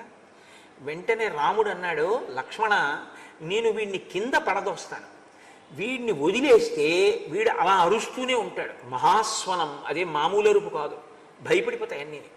కాబట్టి వీడి కంఠం మీద నా పాదం పెట్టి తొక్కి ఎట్టే పెడతాను అరవకుండా. ఈలోగా నువ్వు ఒక గుణపం తీసుకుని ఏనుగుల్ని పడదొయ్యడానికి పట్టుకోవడానికి తవ్వేటటువంటి గొయ్యి ఎలా ఉంటుందో అలా ఈ రాక్షసుణ్ణి పడేసి కప్పెట్టడానికి ఒక పెద్ద గొయ్యి తీయి అన్నాడు. అంటే గబగబా లక్ష్మణుడు ఒక పెద్ద గొయ్యి తీస్తున్నాడు. అస్త్రంతో శస్త్రంతో కాదుగా, గోతిలో పడేసి రాళ్లతో కప్పెట్టేస్తాడు. కప్పెట్టేస్తే ఊపిరాడక చచ్చిపోతాడు అందులో. ఆయనకి కూడా అది కావాలి, ఎందుకంటే శాప విమోచనం అయిపోవాలి. కాబట్టి ఇప్పుడు ఆయన అన్నాడు, అవటే చాపి మాం రామ ప్రక్షిప్య కుశలీవ్రజ రక్షసాం గతసత్వానాం యశధర్మ సనాతన అవటేయే నిధీయంతే తేషాం లోకాః సనాతనాః. రామ, నువ్వు నాకు మహోపకారం చేస్తున్నావు. మా వంటి రాక్షసులు మరణించినప్పుడు గొయ్యి తీసి గోతిలో కాని పాతి పెట్టేస్తే మేము మళ్ళీ తిరిగి ఇతరమైనటువంటి లోకాలకి వెళ్ళాం. కాబట్టి ఇతర లోకములు పొందకుండా ఉండాలి అంటే గోతిలోనే పాతి పెట్టాలి. కాబట్టి నన్ను గోతిలో పాతి పెట్టేసేయి అన్నాడు. నిజంగా గొయ్యి తీసి శరీరాన్ని అందులో పడేసి కప్పెట్టేస్తుంటే ఎంత శాప విమోచనమైనా ఏ శరీరానికైనా శరీరం విడిచిపెట్టేయడం అనేటటువంటి ఖేదంతో కూడుకున్న విషయం కదండి. వాడు పెద్ద పెద్ద కేకలు మొదలుపెట్టాడు. మొత్తానికి దొర్లించి ఆ గోతిలో పడేసి రాళ్ళు పోసి మట్టి పోసి కప్పెట్టేశాడు. కప్పెట్టేసిన తర్వాత విరాధుడు అక్కడతో శరీరాన్ని విడిచిపెడుతూ ఆయన ఒక మాట చెప్పాడు, రామ, నీకు మహోపకారం జరుగుతుంది. ఇక్కడికి దగ్గరలో శరభంగుడు అనబడేటటువంటి ఒక మహర్షి ఉన్నారు, నీవు ఆయన యొక్క దర్శనాన్ని చెయ్యి. రామాయణంలో ఇదో గమ్మత్తు. రాక్షసులు శాప విమోచనం అయిపోయిన తర్వాత రాముడికి ఉపకారం చేస్తుంటారు. ఎందుకంటే రాముడు ఎందుకు వచ్చాడో, నరుడిగా ఎందుకున్నాడో, ఎందుకు ఇంత కష్టపడుతున్నాడో వాళ్ళకి తెలుసు. కాబట్టి వాళ్ళ ఉపకారం చేస్తుంటారు. చిన్నప్పుడు ఏదో చాకలి బండ ఏదో ఆట ఉండేది, బట్ట పట్టుకుని పరిగెడుతూ ఏదో ఒకళ్ళ వెనకాలేసి ఒకళ్ళు ముట్టుకుని వాళ్ళని ఒకళ్ళు ముట్టుకుని ఇలాగా. అలా రాముడి చెయ్యి తీసుకెళ్ళి ఒకరు ఇంకోరి చేతిలో పెడితే వాళ్ళు ఇంకోళ్ళ చేతిలో పెడుతూ ఉంటారు. అలా ఋషుల యొక్క చేతులు మారుతూ పెడుతూ ఉంటాడు రాముడు. ఇప్పుడు రాముడు, సీతమ్మ, లక్ష్మణమూర్తి కలిసి శరభంగుని యొక్క ఆశ్రమానికి వెళ్ళారు. ఆ ఋషుల యొక్క తేజస్సు, వాళ్ళ యొక్క గొప్పతనం ఎంత గొప్పగా ఉంటుందంటే, ఆశ్రమం శరభంగస్య రాఘవోభిజగామః తస్య దేవ ప్రభావస్య తపసా భావితాత్మనః. ఆ శరభంగ మహర్షి దైవము యొక్క సాక్షాత్కారమును పొందినటువంటి వాడు, దివ్యమైనటువంటి శక్తి సంపన్నుడు. ఆయన ఒక్కసారి పిలిస్తే దేవతలే వచ్చి ఆయన ముందు నిలబడతారు. దేవతలు కార్యార్థులై ఆయన దగ్గరికి వస్తూ ఉంటారు. ఆయన అన్ని లోకములలో ఉండేటటువంటి సుఖములను కూడా తన తపశక్తి చేత జయించుకున్నవాడు. అంతటి మహానుభావుడు శరభంగుడంటే. ఆయన ఆశ్రమానికి వెళ్ళి ఆ ఆశ్రమం లోపలికి వెడదాం అనుకుని ప్రయత్నం చేస్తున్న సమయంలో ఆ ముగ్గురికి ఒక ఆశ్చర్యకరమైనటువంటి విషయం ఒకటి కనపడింది. ముగ్గురు చూస్తున్నారు, సీతారామ లక్ష్మణులు. సమీపే శరభంగస్య దదర్శ మహదద్భుతం విభ్రాజమానం వపుషా సూర్య వైశ్వానరూపమం. శరభంగ మహర్షి యొక్క ఆశ్రమానికి సమీపంలో అగ్నిహోత్రుడు, సూర్యుడు వాళ్ళ యొక్క తేజస్స అన్నట్టుగా ఒక గొప్ప తేజపుంజం ఒకటి కనపడింది. అవరుహ్య రథోత్సంగాత్ ఆకాశే విభుదానుగం అసంస్పృశంతం వసుధాం దదర్శ విభుదేశ్వరం. ఒక రథం ఒకటి భూమికి పైన నిలబడి ఉంది శరభంగుని యొక్క ఆశ్రమంలో. శరభంగుడు కూర్చుని ఉన్నాడు. ఆయనతో ఆ రథంలోని వ్యక్తి మాట్లాడుతున్నాడు. ఆ రథం మాత్రం భూమి మీదకి దిగలేదు, దిగకుండా భూమి మీదకి నిలబడి ఉంది. అది ఆ నిలబడినటువంటి ఆ రథం ఎంత గొప్పగా ఉందంటే, సుప్రభాభరణం దేవం విరజోంబరధారిణం తద్విధైర్యేవ బహుభిః పూజ్యమానం మహాత్మభిః హరిభిర్వాజిభిర్యుక్తం అంతరిక్షగతం రథం దదర్శా దూరతస్తస్య తరుణాదిత్య సన్నిభం. అది ఆకుపచ్చని గుర్రములు కట్టబడి ఉంది. చంద్రమండలం ఎలా ఉంటుందో అలా గుండ్రటి గొడుగు ఒకటి దాని మీద ఉంది, తెల్లటి గొడుగు. అందులో కూర్చున్నటువంటి వ్యక్తి కోటి సూర్యుల పగిది ప్రకాశిస్తున్నాడు, గొప్ప కాంతితో ఉన్నాడు. ఇద్దరు దివ్యమైన కాంతలు ఆయనకు అటు ఇటు నిలబడి ఆయనకి చామరం వేస్తున్నారు. ఆ రథానికి 4 దిక్కులా ఒక్కొక్క దిక్కున 100 చప్పున. అసలు ఆ యోధుల వంక చూస్తేనే ఆశ్చర్యంగా ఉంటుంది. అందరూ 25 సంవత్సరాల వయస్సు ఉన్నటువంటి యోధులు, చెవులకు కుండలములు పెట్టుకుని మెడలో హారములు వేసుకున్న వాళ్ళు, నిత్య యవ్వనంతో ఉండేవాళ్ళు. రథానికి 4 దిక్కులా 400 మంది చప్పున 400 మంది కాపు కాస్తున్నారు. ఆ రథంలో ఉన్నటువంటి వ్యక్తి గొప్ప కిరీటాన్ని ధరించి ఉన్నాడు. రాముడు ఆ రథం కిందకి భూమికి తాకకపోవడం, అందులో కూర్చున్న వ్యక్తి శరభంగుడితో మాట్లాడుతూ ఉండడం చూసి ఆశ్చర్యపోయి, నేను దగ్గరగా వెళ్ళి ఆయన ఎవరో చూసొస్తాను అని రాముడు, లక్ష్మణ నువ్వు సీతమ్మని కాపాడుతుండు, నేను వెడతానని వెళ్తూ ఉంటాడు. ఇది మీరు రాముడి యొక్క ప్రజ్ఞ మీరు గమనించాలి. ఎప్పుడు రాముడు ఏదో ఆశ్చర్యకరమైంది కనిపించింది కదా అని తను వెళ్ళిపోవడం ఉండదు. ఎందుకంటే ఎప్పుడూ సీతమ్మని కాపాడుతూ ఉంటాడు. లక్ష్మణ నువ్వు సీతమ్మని చూస్తుండు, నేను వెడతానంటాడు అని దగ్గరగా వెడుతున్నాడు. అందులో కూర్చుని ఉన్నటువంటి వ్యక్తి ఇంద్రుడు. ఆయన శరభంగుడితోటి ఒక కార్యార్థి అయి వచ్చాడు. అంటే ఇంద్రుడు శరభంగుడిని పిలిపించడం కాదు, శరభంగుడితో పనుంటే ఇంద్రుడే వస్తాడు.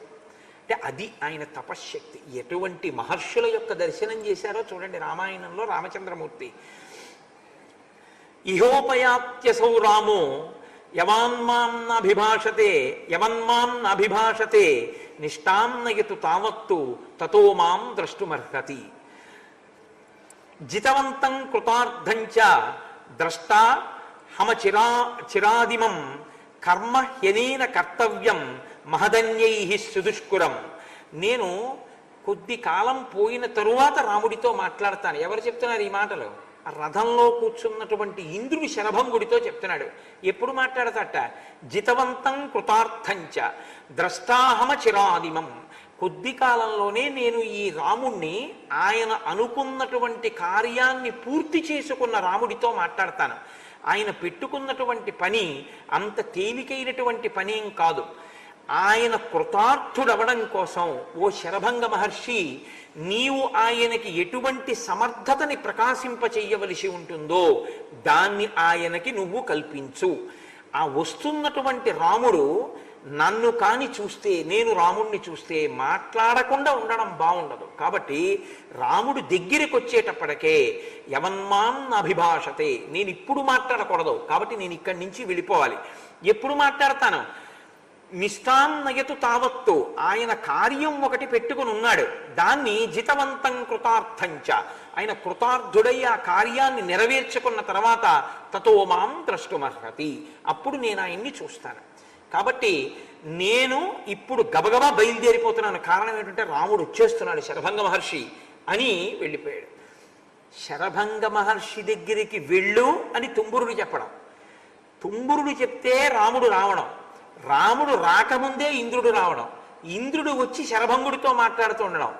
అప్పటికి ముందే శరభంగుడు బహుశः ఏం చెప్పి ఉండాలంటే, రావణ సంహారం కోసం రాముడు అరణ్యవాసానికి వచ్చాడు కాబట్టి రామచంద్రమూర్తి ఈ రావణ వధ అనబడేటటువంటి కార్యాన్ని నిర్వహించడానికి కావలసినటువంటి సమర్థత మీ తపోముల యొక్క బలములు ఆయనకి ధారపోసి ప్రకాశింపచేయాలి. ఆయన యందు అంత శక్తి నిక్షేపించాలి. ఎందుకంటే రావణ సంహారం అంటే అంత తేలికైన విషయం కాదు. అంత ఉగ్రమైన తపస్సు చేసిన వాడు రావణుడు కూడా. కాబట్టి ఈ మాటలు బహుశः శరభంగుడితో ఇంద్రుడు చెప్పి ఉండాలి. రాముడు వచ్చేస్తున్నాడు కాబట్టి ఇంక నేను ఉండను అని ఇంద్రుడు అంతర్ధానం అయిపోయాడు. ఆ రథంతో వెళ్ళిపోయాడు. సీతాలక్ష్మణ సహితుడై రాముడు అక్కడికి వెళ్ళాడు. వెళ్ళి తస్య పాదౌచ సంగృహ్య రామ సీతాచ లక్ష్మణ నిషేధు సమనుజ్ఞాత లబ్ధవాసా నిమంత్రితా. సీతాలక్ష్మణ సహితుడైనటువంటి రాముడు ఆ మహర్షి యొక్క పాదములకు నమస్కారం చేసి, నేను ఎక్కడ ఉండాలో, నాకు ఒక ఆశ్రమాన్ని ఎక్కడ నిర్మాణం చేసుకోవాలో నాకు చోటు చూపించవలసింది అని అడిగాడు. నేను ఇక్కడ మీతో ఒక విషయాన్ని ప్రస్తావన చేయవలసి ఉంటుంది. అరణ్యకాండలోనే కాదు, శ్రీరామాయణంలో మీకు అనేక పర్యాయాలు ఏమొస్తుందంటే, ప్రదక్షిణం చేశాడు, నమస్కారం చేశాడు, ఈ రెండు మాటలు అస్తమానం వస్తాయి. మీరు కిష్కింధకాండకి వెళ్ళండి, మిమ్మల్ని వదిలిపెట్టవు. అరణ్యకాండలో మిమ్మల్ని వదలవు, అయోధ్యకాండలో వదలవు, సుందరకాండలో వదలవు, యుద్ధకాండలో వదలవు. ఎప్పుడూ కనపడతాయి ఆ మాటలు. ప్రదక్షిణం, నమస్కారం, ఈ రెండూ కనపడతాయి. అయితే నేను మీతో ఒక విషయాన్ని చెప్పి ముందుకెడితే బాగుంటుంది. మనం నమస్కారం ఒకటి చేస్తూ ఉంటాం లోకంలో. ఈ నమస్కారం చెయ్యడం మంచిదే, నేను ఎప్పుడు కాదన్ను. నమస్కారం చేయడం దోషం అన్న మాట నేను కాదు, ఎవ్వరూ అనలేరు. కానీ నమస్కారం చెయ్యడం మంచిదేనా అంటే, నమస్కారం చేయడం మంచిదే, కానీ నమస్కారం చెయ్యడం వల్ల మీరు ప్రయోజనం పొందాలి అంటే అసలు మీరు నమస్కారం ఎందుకు చేస్తున్నారో మీకు తెలిసి ఉండాలి. అలా తెలియని నమస్కారం మీరు చేస్తే ఏమవుతుందో తెలుసా అండి? ఆయన ఎవరో చేశారని నేను చేయడం అవుతుంది. ఎందుకు ఇలా అన్నావు నమస్కారానికి? ఇలా అనకుండా ఇలా అనకూడదా అని నేను అడిగాను అనుకోండి. ఇలా పెట్టకూడదా నమస్కారం? ఈ రెండు తలములే ఎందుకు కలపాలి? ఇలా కలపకూడదా? ఇలా కలిపి పెట్టకూడదా అని నేను అడిగాను అనుకోండి. మీకు ఆ నమస్కారం యొక్క వైశిష్ట్యం ఏమిటో, దాని ప్రయోజనం ఏమిటో తెలిస్తే ఎందుకు రాముడు అంత నమస్కారం చేస్తుంటాడో మీకు అర్థమవుతుంది. అక్కడే రాముడు పెద్దల యొక్క అనుగ్రహాన్ని సంపాదిస్తుంటాడు. నమస్కారం అన్నది అనేక రకాలుగా ఉంటుంది. అంజలి అంటారు. అంజలి అంటే దోషిలి ఒగ్గి ఇలా ఉండడం, లేకపోతే ఇలా ఉండడం. ఇలా పెడితే మీరు ఈ రెండు తలములు ఇలా పూర్తిగా కలిపి ఇలా పెట్టడం వికృతంగా ఉంటుంది. ఇలా కలిపి ఈ రెండు బొటన వేళ్ళు కలిపి మీరు ఇలా పెడితే, నమస్కారం అన్న మాట ఎందుకు వాడతారంటే, ఇవి 5 కర్మేంద్రియములకు గుర్తు, ఇది 5 జ్ఞానేంద్రియములకు గుర్తు. ఈ 5 కర్మేంద్రియాలని 5 జ్ఞానేంద్రియాలని కలిపి బుద్ధిస్థానమైనటువంటి శిరస్సుని కలిపి 11టిని మీ పాదముల దగ్గర న్యాసం చేస్తున్నాను. నేను మీ దగ్గర వంగాను, మీరు మహాత్ములని, కాబట్టి మీరు నన్ను అనుగ్రహించండి అని అడగడం నమస్కారానికి గుర్తు. అప్పుడు ఏమవుతుందంటే, మీరు అనుగ్రహం పొందడానికి మీ మనసు సిద్ధంగా ఉంటుంది. లేకుండా మీరు కేవలం ఆ భంగిమ ఒకటే పెట్టారనుకోండి, దానివల్ల నేను మీతో అన్న మాట అదే, భంగిమ పెట్టగలరేమో కానీ మనసు సంస్కారాన్ని పొందదు. లేకపోతే ఏమై కూర్చుంటుందో తెలుసా అండి? ఇలా అంటారు. ఇలా అంటే ఏమవుతుందో తెలుసా? ఒక్క చేత్తో నమస్కారం చేశారనుకోండి, తెలిసో తెలియకో పూర్వపుణ్యాన్ని నశింపజేసేస్తారు దేవతలు. ఒక్క చేత్తో మీరు కానీ నమస్కారం చేస్తే పూర్వపుణ్యం నశిస్తుంది. కాబట్టి ఎప్పుడూ కూడా ఒక్క చేత్తో నమస్కారం ఎన్నడూ చేయకూడదు. అయితే మీరు నన్ను ఓ మాట అడగచ్చు, ఏమంటే మరి ఒంటి చేత్తో కదా శాల్యూట్ చేస్తారు మిలిటరీలోనూ అక్కడను, మరి తప్పేనా అని నన్ను అడగచ్చు. ఒంటి చేత్తో వాళ్ళు చేసేటటువంటిది నమస్కారం ఆధ్యాత్మికంగా అనడానికి ఆధారం లేదు. వాళ్ళు నమస్కారం చేసే ముందు ఏం చేస్తారంటే అటెన్షన్ అని ఈ రెండు కాళ్ళు దగ్గరగా పెట్టి ఇలా నిటారుగా నిలబడి తల ఇలా పెట్టి ఈ చేతిని ఒక భంగిమలో ఇలా అంటారు, ఇక్కడికి తీసుకొస్తారు. అది నమస్కారం కాదు. మేము ఈ ఉద్యోగంలో మా శరీర బలాన్నంతటినీ ఒడ్డి మేము మాకిచ్చినటువంటి కార్యంలో సఫలీకృతులమై ఈ దేశాన్ని మేము రక్షిస్తామని ప్రమాణం చేస్తున్నాం అనడానికి అది అనుగ్రహాన్ని అపేక్షించడానికి. కాబట్టి ఎప్పుడూ ఇలాగే చెయ్యాలి. ఈ నమస్కారం చేసేటప్పుడు ఒకటి జ్ఞాపకం పెట్టుకోండి, నమస్కారం వంగి చేయడం ఒక ఎత్తు, నిలబడి నమస్కారం ఎప్పుడు చేయకూడదు. ఇలాగే నిలబడి ఇలా అనకూడదు, ఇలా వంగి నమస్కారం చేయాలి. నమస్కారం వంగి చేయడం ఒక ఎత్తు, నేల మీద పడి చేయడం ఒక ఎత్తు. ఎక్కువ నేల మీద పడి నమస్కారం చేస్తుంటారు. హరిప్రసాద్ గారికి చాలా ఎక్కువ అలవాటు. నేల మీద పడి నమస్కారం చేస్తారు. నేల మీద ఎందుకు పడతారో తెలుసా అండి? నమస్కారం ఇలా అంటే చాలా అంటోందిగా శాస్త్రం, ఇలా అనమంటోందిగా, మరి ఇంక నేల మీద పడ్డం ఎందుకు అసలు? ఏమైనా ఒక ప్రయోజనం ఉందా దానికి అలా పడ్డానికి? అంటే నమస్కారం కన్నా అది ఏమైనా గొప్పదై ఉంటుందా అంటే, ఇలా అంటే నమస్కారం. నేల మీద పడితే ఏమంటారో తెలుసా అండి? దండం అంటారు. దండం అంటే ఏమిటో తెలుసా? కర్ర. కర్రని మీరు చేత్తో ఇలా పట్టుకున్నారనుకోండి, నిలబడుతుంది. ఇలా వదిలేస్తే కింద పడిపోతుంది నేల మీద. మీలో అహంకారం పట్టుకుని ఉన్నంతసేపు ఇలా నిలబడతారు. నాదేముందండి ఇదంతా మీ అనుగ్రహం అని చెప్పడం, అహంకారం వదిలితే కర్ర పడ్డట్టు పడతారు. అది పడ్డాడంటే పడ్డవాడు చెడ్డవాడు కాదు, కింద పడ్డవాడు. అహంకార పరిత్యాగం చేసి ఇది నా గొప్ప కాదు మీ గొప్పే అని చెప్తున్నాడని గుర్తు. అందుకని పడతారు నేల మీద. కాదు, ఎందుకు పడతారో తెలుసా అండి? అది దండం ఎప్పుడైంది, కర్ర ఎప్పుడైంది? చెట్టు నుంచి విరిచేసి తీసుకొచ్చి దాని తొక్క పీకేసి మీరు ఎండలో పడేస్తే కర్ర అవుతుంది. పచ్చిగా ఉంటే కొమ్మ అవుతుంది కదా. అది పచ్చిగా ఉంటే కొమ్మ, చెట్టుకుంటే విరిచేసి తెచ్చి ఎండిపోతేనే కర్ర. నేను ఒక చెట్టులో ఉన్నప్పుడు నేను పచ్చిగా ఉండి నాకు ఆకులు పువ్వులు కాయలు పళ్ళు వచ్చేటట్టు నాలో ఒక ఆకుపచ్చని ప్రవాహంగా ఉన్నవాడెవడో వాడు నాలో లేకపోతే నేను ఒక కర్రనై ఉన్నాను. ఇప్పుడు నాలో ఏమీ ఇప్పుడు ఆకుపచ్చతనం రాదు, ఆకులు రావు, కాయలుండవు, పళ్ళుండవు, పువ్వులుండవు. ఆ ఆకుపచ్చతనం ఇచ్చిన వాడెవడో వాడు ఈశ్వరుడు. ఆ ఈశ్వర శక్తి మీలో కూడా బాగా ప్రకాశిస్తోంది, ఆయన్ని నమ్మి అనుష్ఠిస్తున్నారు కాబట్టి. కాబట్టి అది లోపల ఉంటే నేను చెట్టు కొమ్మని, అది లేకపోతే కర్రని. అది మీ యందుంది. మీరు అటువంటి ప్రవాహాన్ని నా యందు పరిపుష్టం చేసి నేను ఇలాగే సంతోషంగా 10 కార్యాలు చేసేటట్టు అనుగ్రహించండి అని అడగడం కర్రలా కింద పడ్డా. ఈ భావన తెలిసి ఉండడం, అందుకని పడతారు కర్రలా. కాదు, ఇంకెందుకు పడతారో తెలుసా అండి?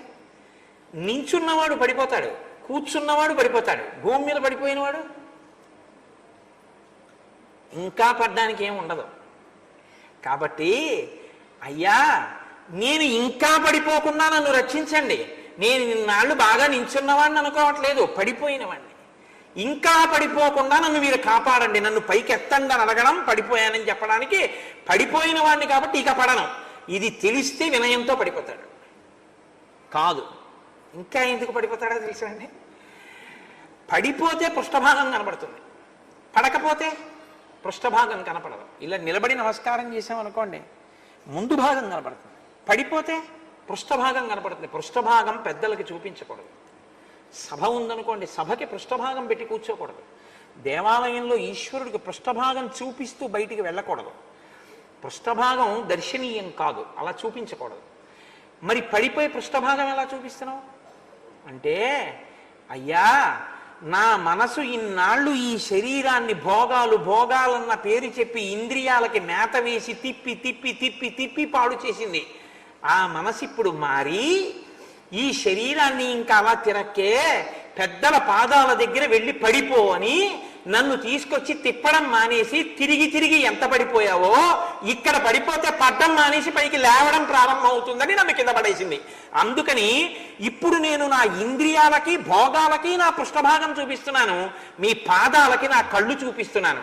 కాబట్టి మీరు నన్ను అనుగ్రహించండి అని చెప్పడానికి కింద పడతాడు. కాదు, ఇంకా ఎందుకు పడతాడో తెలుసా అండి? నేల మీద పడడం అన్న ఒక్క మాటకి ఎన్ని అర్థాలు ఉన్నాయో తెలుసా? అంతా బాగుంది, జ్వరం వచ్చింది, నడవగలడా? నడవలేడు, నీరస పడిపోతాడు. జ్వరం వచ్చినంత మాత్రాన హరించినట్టు శక్తిని ఏదో ఒక రోజున నేను చేసిన పాపం నాలో ఉన్న శక్తిని హరించి పడగొట్టేస్తుంది. అలా పడగొట్టక ముందు నేనే పడిపోతున్నాను మీ కాళ్ళ ముందు. అలా ఇంకా పడిపోయే దరిద్రం నాకు రాకుండా ఇప్పటికైనా నా జన్మ సాఫల్యం ఏమిటో నేను తెలుసుకునే శక్తి నాకు అనుగ్రహించండి. ఇది చెప్పడానికి నేల మీద పడతాడు. కాదు, ఇంకా ఎందుకు పడతాడో తెలుసా అండి? నేల మీద పడిపోయినప్పుడు కళ్ళు నేలకి దగ్గరగా ఉంటాయి, చెవులు నేలకి దగ్గరగా ఉంటాయి, ముక్కు నేలకి దగ్గరగా ఉంటుంది, తల నేలకి దగ్గరగా ఉంటుంది. ఇక చూడ్డానికి ఏముంటుంది? చూడ్డానికి ఏం లేదు. ఇలా కింద పడిపోయిన వాడు కళ్ళు తెరిచి చూస్తే ఆ మట్టి కూడా సరిగ్గా కనపడదు. ప్రధానమైన జ్ఞానేంద్రియములన్నీ ఇక్కడే ఉన్నాయి. ఈ జ్ఞానేంద్రియాలన్నిటినీ తిప్పి తిప్పి తిప్పి వాటితో భోగాలు అనుభవించి అనుభవించి పరుగులు తీసి మృగతృష్ణల వెంట తిరిగాను. అవి కాదు, ఇక్కడే ఉంది అసలు మకరందం, భక్తి మకరందం అని ఇవ్వగలిగిన శక్తి మీ దగ్గరుంది అని చెప్పడం కోసమని ఆ మకరందాన్ని నాకిమ్మని అడగడానికి, ఇంకా ఈ ఇంద్రియాలతో దూరాలకి పరిగెత్తనని చెప్పడానికి, వీటిని భూమికి దగ్గరగా మీ పాదాలు దగ్గరగా పడేశాను అని చెప్పడానికి పడిపోతాడు. కాదు, ఇంకా ఎందుకు పడిపోతాడో తెలుసా అండి? ఈ తల నిండా అహంకారం ఉంది, అక్కర్లేనివన్నీ ఉన్నాయి, వాటి కోసం పరుగులు తీశాను. ఇలా ఎత్తులో పెట్టినంత కాలం ఇందులోకి అనుగ్రహం ఎక్కదు. ఎందుకంటే ఇది ఎత్తులో ఉంది, ఎత్తులో ఉన్న దాంట్లోకి ఏం నిలబడతాయి? కింద కారిపోతాయి. అందుకని నిలబట్టలేదు. ఇప్పుడు బాగా ఎంత పల్లం ఉండాలో అంత పల్లంలోకి కింద పడిపోతున్నాను. ఇంకా మీ దగ్గర ఇంతకన్నా పల్లం లేదు, ఆ నేలే పల్లం, అంత పల్లంలో పడ్డాను. ఇంకా ఇంతకన్నా నన్ను అనుగ్రహించాలని ఏమడగను. కాబట్టి మీరిప్పుడు మీ చూపులతో ఆ అమృతాన్ని నా మీద ప్రసరించండి. ప్రసరించి ఈ శిరస్సులో ఉన్న బుద్ధులు మార్చి మంచి బుద్ధులు పెట్టి నా జన్మకి సార్థకత ఇవ్వండి అని అడగడానికి పడిపోతాడు. కాదు, అబ్బో వదిలేశాను. కాబట్టి దండం అన్న మాట నేల మీద పడడానికి ఎన్ని అర్థాలు ఉన్నాయో తెలుసా అండి? 1, 2 కాదు, ఎన్ని అర్థాలతోటో పడతాడు. కాబట్టి ఇవి తెలిసి పడ్డారనుకోండి ఇంకా ఎక్కువ ప్రయోజనం కలుగు. తెలియక పడ్డా మంచిదే, కానీ పడ్డం అంటే మీరు ఒకటి గుర్తుపెట్టుకోండి, దేవాలయంలో మాత్రం ఎలా పడితే అలా మీరు పడకూడదు, చాలా దోషం వస్తుంది. ఎందుకనంటే బాగా జ్ఞాపకం పెట్టుకోండి ఈ మాట. అంటే మీకు తెలియదని కాదు, మీకు అన్నీ తెలుసు, నేనే ఏదో ఆర్తితో చెప్తూ ఉంటాను. తూర్పు పశ్చిమాలని కానీ ఈశ్వరుడి యొక్క మూర్తులు చూస్తుంటే ఎప్పుడూ మీరు ఉత్తరాభిముఖంగానే నేల మీద పడి నమస్కారం చేయాలి. మీరు ఇంకా ఏ దిక్కుకి నేల మీద పడి నమస్కారం చేయకూడదు. తూర్పుని ఇప్పుడు అక్కడ శంకరాచార్యుల వారు తూర్పుని చూస్తున్నారు, అమ్మవారు పశ్చిమాన్ని చూస్తోంది. మీరు నేల మీద పడి నమస్కారం చెయ్యాలనుకున్నారనుకోండి, మీరు ఇట్నుంచి పడి నమస్కారం ఎప్పుడూ చేయకూడదు, అది దక్షిణ దిక్కుకి వెళ్ళిపోతుంది. మీరు ఎప్పుడైనా తూర్పు పశ్చిమాలుగా ఉన్న మూర్తులకి నేల మీద పడి నమస్కారం చేస్తే ఉత్తరాభిముఖంగా నమస్కారం చేయాలి.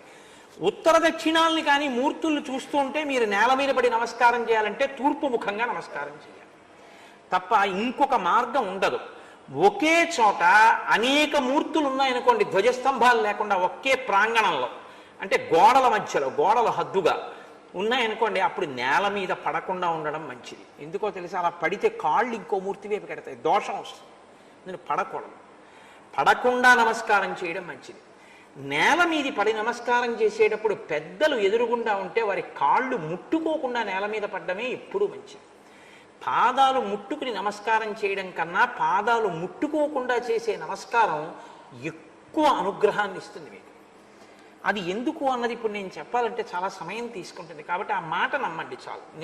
నేనేమి సొంత మాటలు నేనేం చెప్పను, నేను శాస్త్రమే చెప్తానంతే.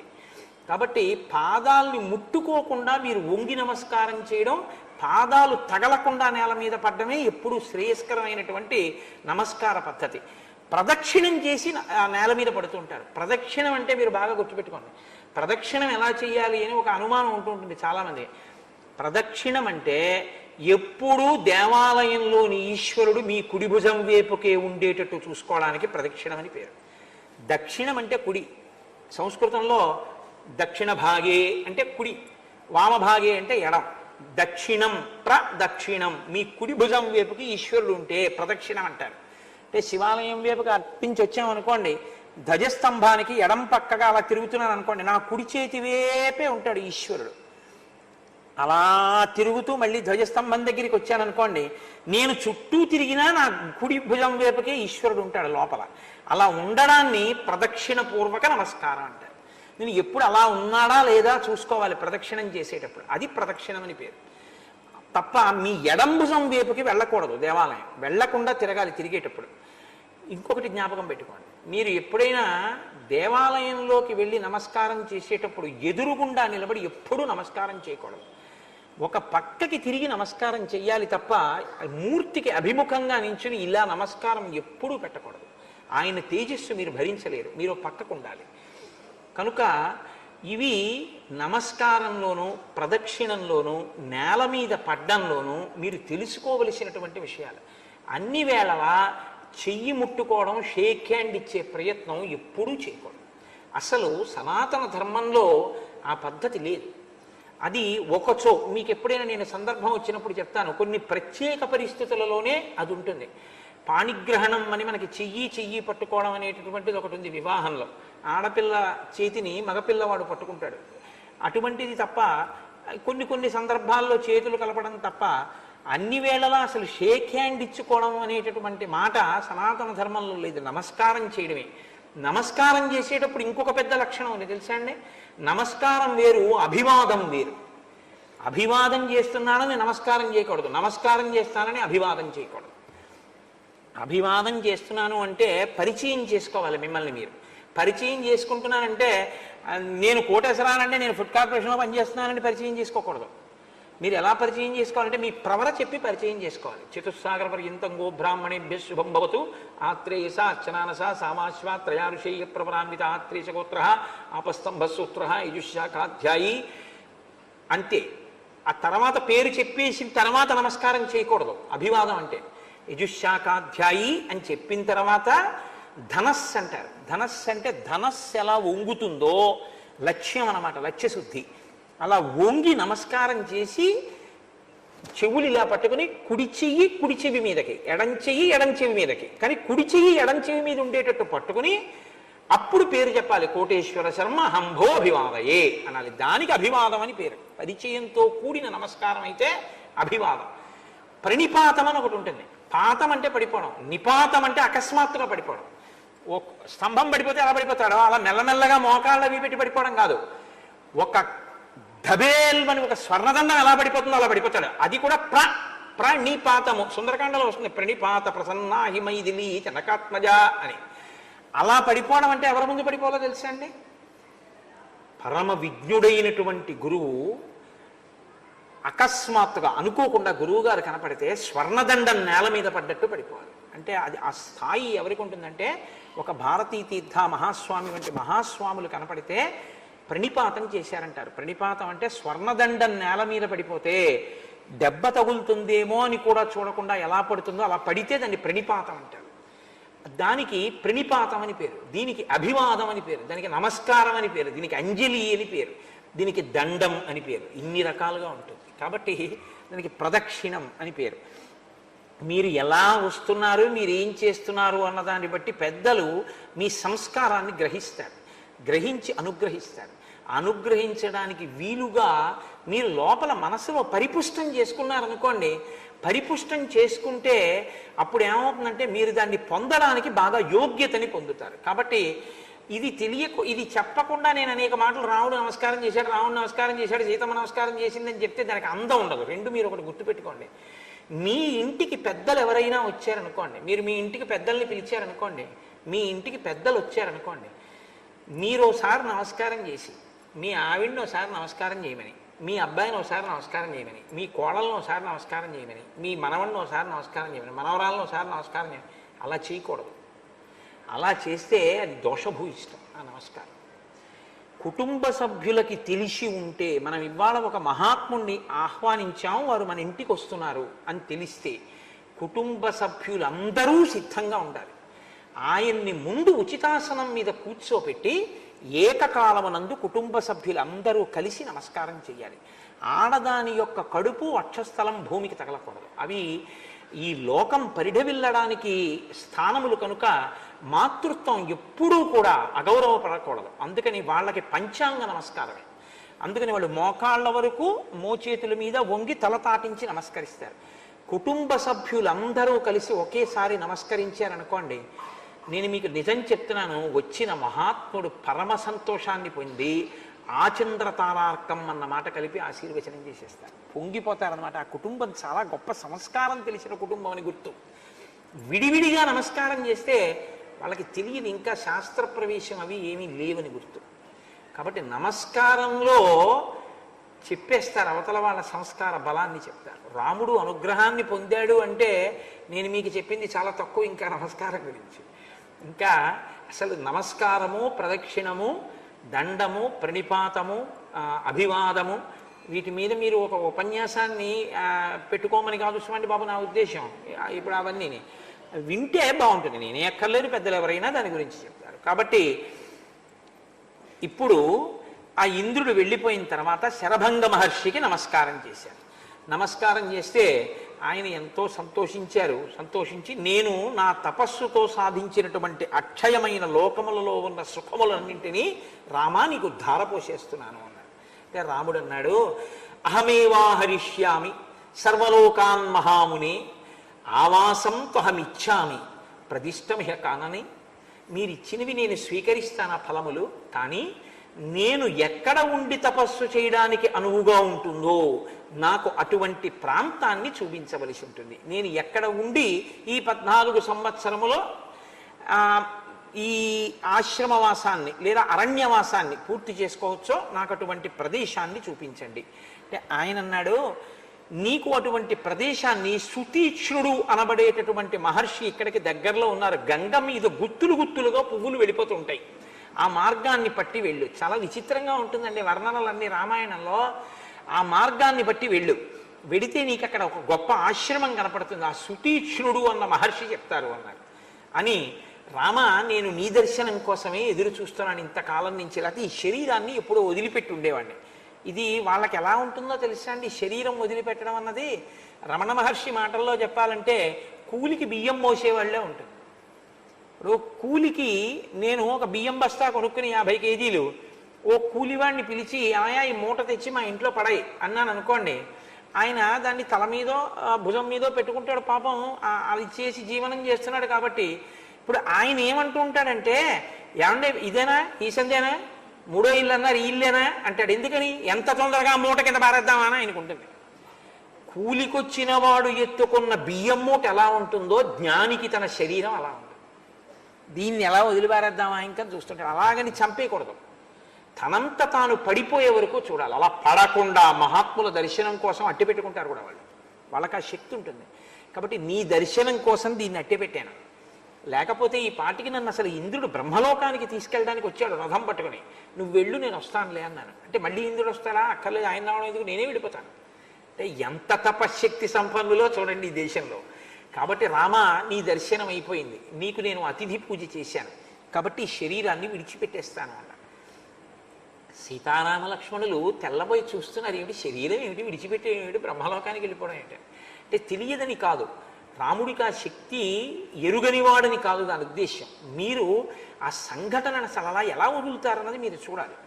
అది ఎలా ఉంటుందంటే, ఏషబంధానర వ్యాఘ్ర ముహూర్తం పశ్యతాతమాం యావజ్జహామి గాత్రాణి జీర్ణం తచమివోరగ తతోగ్నిం సుసమాధాయ హుత్వా చాజ్యేన మంత్రవిత్ శరభంగో మహాతేజా ప్రవివేశ హుతాశనం తస్య రోమాణి కేశాంశ్చ దదాహగ్నిర్మహాత్మనః జీర్ణాం తచం తథాస్తీమి యచ్చ మాంసం సశోడితం సచ పావక సంకాశః సంకాశ కుమార సమపద్యత ఉద్ధాయాగ్నిచయా తస్మాత్ శరభంగో వ్యరోచత సలోకాన్ ఆహితాగ్నీనాం ఋషీణాంచ మహాత్మనాం దేవానాంచ వ్యతిక్రమ్య బ్రహ్మలోకం వ్యరోచత సపుణ్యకర్మా భువనీ ద్విజర్షభ పితామహం సానుచరం దదర్శ పితామహశ్చాపి సమీక్ష్యతం ద్విజం ననంద సుస్వాగతమిత్యువాచ. ఆ శరభంగ మహర్షి, రామా చూడు నేను బ్రహ్మలోకానికి వెళ్ళిపోతున్నాను అని అగ్నిహోత్రాన్ని వ్రేల్చారు. వ్రేల్చి అందులో నెయ్యి పోసి ఒక్కసారి ఆ హోమాన్ని చేసి ఆ హోమంలో అగ్ని బాగా ప్రజ్వరిల్లిన తరువాత అందులోకి ప్రవేశించాడు. ప్రవేశిస్తే సీతారామ లక్ష్మణులు చూస్తున్నారు. చూస్తుంటేట తస్య రోమాని కేశాంశ్చ, ఆయన వెంట్రుకలు ఆ శరీరం మీద ఉన్న చిన్న చిన్న రోమాల దగ్గర నుంచి ఎముకల దగ్గర నుంచి అన్ని కాలి బూది అయిపోయి ఆ అగ్నిహోత్రంలో పడిపోయాయి. ఆ బూది కుప్ప కింద అగ్నిహోత్రంలోకి ఆయన పడిపోగానే అగ్నిహోత్రుని యొక్క కాంతితో సమానంగా కౌమార వయస్సుతో ఉన్న పిల్లవాడిగా 15 ఏళ్ల పిల్లవాడిగా అగ్నిగుండంలోంచి పైకొచ్చి ఆ శరీరంతో బ్రహ్మలోకానికి వెళ్ళిపోయాడు. వెళ్ళిపోతే చతుర్ముఖ బ్రహ్మగారు సభాభవనంలోకి వస్తున్నటువంటి శరభంగుణ్ణి చూసి స్వాగతం మహర్షి రండి అన్నట్టు. అంటే వెళ్ళి ఆయన ఉచితాసనం మీద కూర్చున్నట్ట శరభంగుడు. అంత గొప్ప తేజోవంతులై అంతటి మహాత్ములైనటువంటి వారి యొక్క దర్శనాన్ని పొందాడు మహానుభావుడు. అప్పుడు ఆ మిగిలినటువంటి ఋషులందరూ కూడా ఆ శరభంగుని యొక్క ఆశ్రమంలో ఉండేటటువంటి వాళ్ళు ఒకళ్ళు కాళ్ళు వైఖానసులు, మాలకిల్యులు, సంప్రక్షాళులు, మరీచివులు, పెక్కుమంది, ఆశ్మకుట్టులు, ఆ తర్వాత పత్రాహారులు, దంతోలూఖలులు, ఉన్మజ్జకులు, గాత్రశయ్యులు, ఆశయులు, రకరకాలైనటువంటి పేర్లతో రకరకాల సంప్రదాయాల్లో ఉండేటటువంటి ఋషులందరూ కూడా రాముడి చుట్టూ చేరి వాళ్ళన్నారట, అధర్మస్తు మహాంస్తాత భవేత్తస్య మహీపతే యో హరేత్ బలిషడ్భాగం నచ రక్షతి పుత్రవత్. పన్నులలో 6వ వంతు ఎలా కట్టించుకుంటాడో అలాగే మేము చేసేటటువంటి యజ్ఞాల్లోంచి కూడా రాజైనటువంటి వాడికి 6వ వంతు వెళ్ళిపోతూ ఉంటుంది. ప్రజల ఆదాయంలోంచి కూడా పన్ను 6వ వంతు కట్టించుకుంటున్నాడు. కట్టించుకున్నటువంటి రాజు కాపాడి తీరాలి ప్రజల్ని. హోమాలు, యజ్ఞాలు, యాగాలు ఏవి జరుగుతాయో అందులో 4వ వంతు ఎడుతుంది. ప్రజల యొక్క ఆదాయంలో 6వ వంతు ఎడుతుంది. ఇవి పుచ్చుకున్న రాజు కేవలం భోగం అనుభవించడానికి కాదు, వాళ్ళని రక్షించాలి. కాబట్టి రామ, నువ్వు మమ్మల్ని రక్షించి తీరాలి. యత్కరోతి పరం ధర్మం మునిర్మూల ఫలాశన తత్ర రాజ్ఞశ్చతుర్భాగ ప్రజాధర్మేణ రక్షత. మా తపస్సులో 4వ భాగాన్ని ఉత్తినే పుచ్చుకోకూడదు, మమ్మల్ని రక్షించి పుచ్చుకోవాలి. కాబట్టి నాయన, ప్రత్యేకించి ఈ పంపా సరోవర ప్రాంతంలో మందాకిని నదీ తీరంలో ఉండేటటువంటి వాళ్ళని, చిత్రకూట పర్వతం మీద ఉండే వాళ్ళని రాక్షసులు విపరీతంగా వేధిస్తున్నారు. మేమందరం కూడా తతస్వాం శరణార్థంచ శరణ్యం సముపస్థితాః పరిపాలయనో రామ వధ్యమానాన్ నిశాచరై. మేము శరణాగతి చేస్తున్నాం, నువ్వు వాళ్ళందరినీ కూడా మట్టు పెట్టి మమ్మల్ని కాపాడవలసింది. అంటే రాముడు అన్నాడు, నైవమర్హదమాం వక్తుం ఆజ్ఞాప్తోహం తపస్వినాం. మీరు నన్ను అర్థించకూడదు, మీరు నన్ను ఆజ్ఞాపించాలి. కాబట్టి తప్పకుండా నేను మిమ్మల్ని కాపాడి తీరుతాను. బహుశా దశరథ మహారాజు గారు నన్ను అరణ్యవాసానికి పంపించడం అనేటటువంటి ఈ కోరిక యాదృచ్ఛికంగా, అంటే దైవము యొక్క అనుగ్రహంగా ఈ రాక్షస సంహారానికి మిమ్మల్ని రక్షించడానికే వచ్చిందేమో. కాబట్టి నేను తప్పకుండా మిమ్మల్ని రక్షిస్తాను అని ఆ తాపసులందరినీ తీసుకుని సుతీక్ష్ణుని యొక్క ఆశ్రమానికి వెళ్ళారు. ఆ ఆశ్రమం, దాని శోభ చూసి ఎంతో సంతోషించారు. ఆయనకి నమస్కరించారు, కూర్చోబెట్టారు, కందమూలాలు ఇచ్చారు, అక్కడే స్నానాలు చేశారు. ఆ రాత్రి అక్కడే వసించారు. ఆ సుతీక్ష్ణుని యొక్క వైభవాన్ని చూశారు. ఇక్కడికి గుంపులు గుంపులుగా మృగాలు వస్తుంటాయి, అవి వచ్చి వెళ్ళిపోతుంటాయన్నారు. రామా, నువ్వు ఇక్కడే ఉండు 14 ఏళ్ళు అన్నారు. నేను ఇక్కడ ఉంటే అప్పుడప్పుడు మిమ్మల్ని ఇబ్బంది పెడతాయేమో అని నేను మృగములను నా బంగారు పొన్నులున్న బాణాలతో సంహారం చేస్తే మీ మనసుకి ఖేదం కలగచ్చు, కాబట్టి నేను వేరొక ప్రాంతంలో ఉంటానన్నారు. ఆయన దగ్గర సెలవుబుచ్చుకున్నారు. ఆ మహర్షులందరితోటి కలిసి రాముడి వెనక ఈ ఋషులందరూ బయలుదేరారు. అందరూ కలిసి దండకారణ్యంలో వెడుతున్నారు. వెడుతుంటే సీతమ్మంది రాముడితోటి, ఈ సంభాషణ చాలా గొప్ప సంభాషణ అండి. ఆవిడంది, అయం ధర్మ సుసూక్ష్మేణ విధినా ప్రాప్యతే మహాన్ నివృత్తేన తు శక్యోయం వ్యసనాత్ కామజాదిహ. చాలా సూక్ష్మ బుద్ధితో చూస్తే కామజములైనటువంటి వ్యసనముల నుండి బయటపడి మనిషి నిలబడడం అన్నది చాలా కష్టం. 3 వ్యసనములు మనుష్యుల్ని బాధిస్తుంటాయి.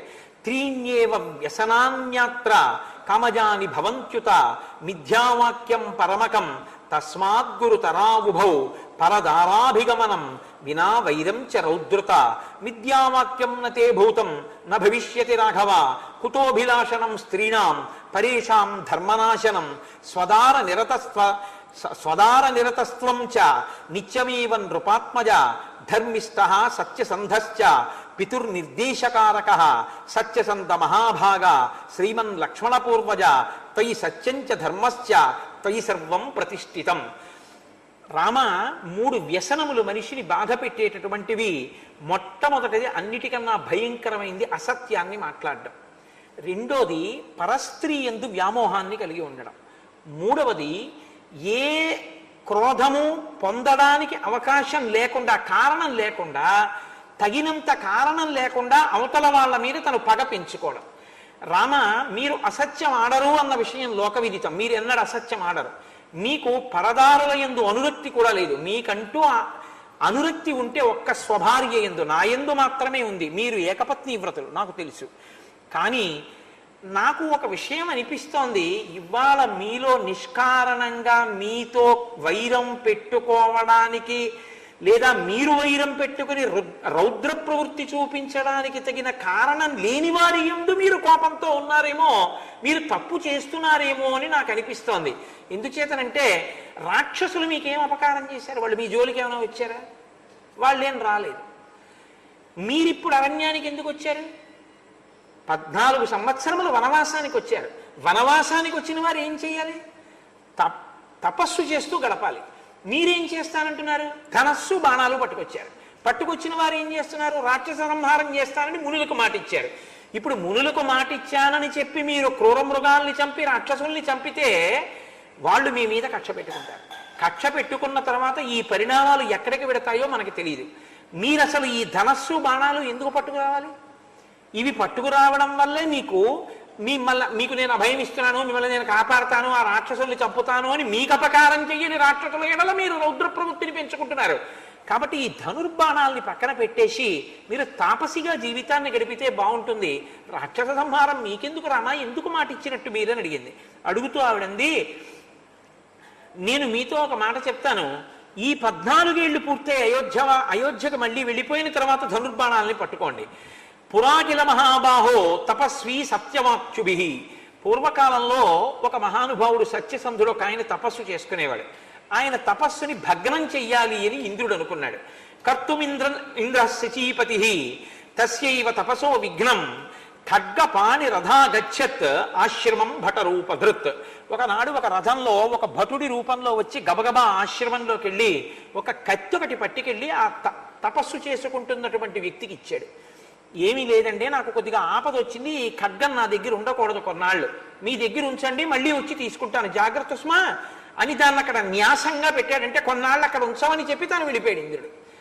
ఈయన ఏం చేశాడంటే ఆయన మళ్ళీ వచ్చి కత్తి ఎప్పుడు అడుగుతాడో అని తపస్సు చేసుకుంటూ ఆ కత్తి ఎవరైనా పట్టుకుపోతారేమో దాని మీద చెయ్యేసి తపస్సు చేయడం మొదలుపెట్టాడు. ఆ కత్తికి ఒక ప్రవృత్తి ఉంది, అది రౌద్ర ప్రవృత్తితో కూడుకుని ఉంటుంది కత్తి అన్నది.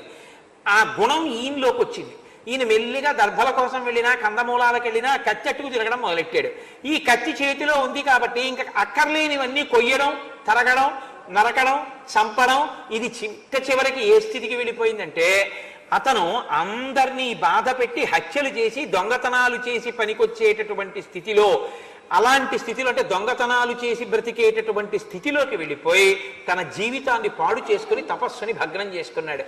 అక్కరలేనటువంటి ఒక ఆయుధాన్ని దగ్గర ఉంచుకున్నంత మాత్రం చేత ఒక వ్యక్తి తపోభ్రష్టుడయ్యాడు. రామ, మీకెందుకు ఈ ధనస్సు? కాబట్టి ఈ ధనుర్బాణములను మీరు దగ్గర ఉంచుకోకండి. ఒక్కొక్క వస్తువు దగ్గర ఉంటే ఆ వస్తువు యొక్క ప్రభావం మనిషి మీద పడి ఆయన యొక్క మనస్సు మారుతుంది అని సీతమ్మ అంది.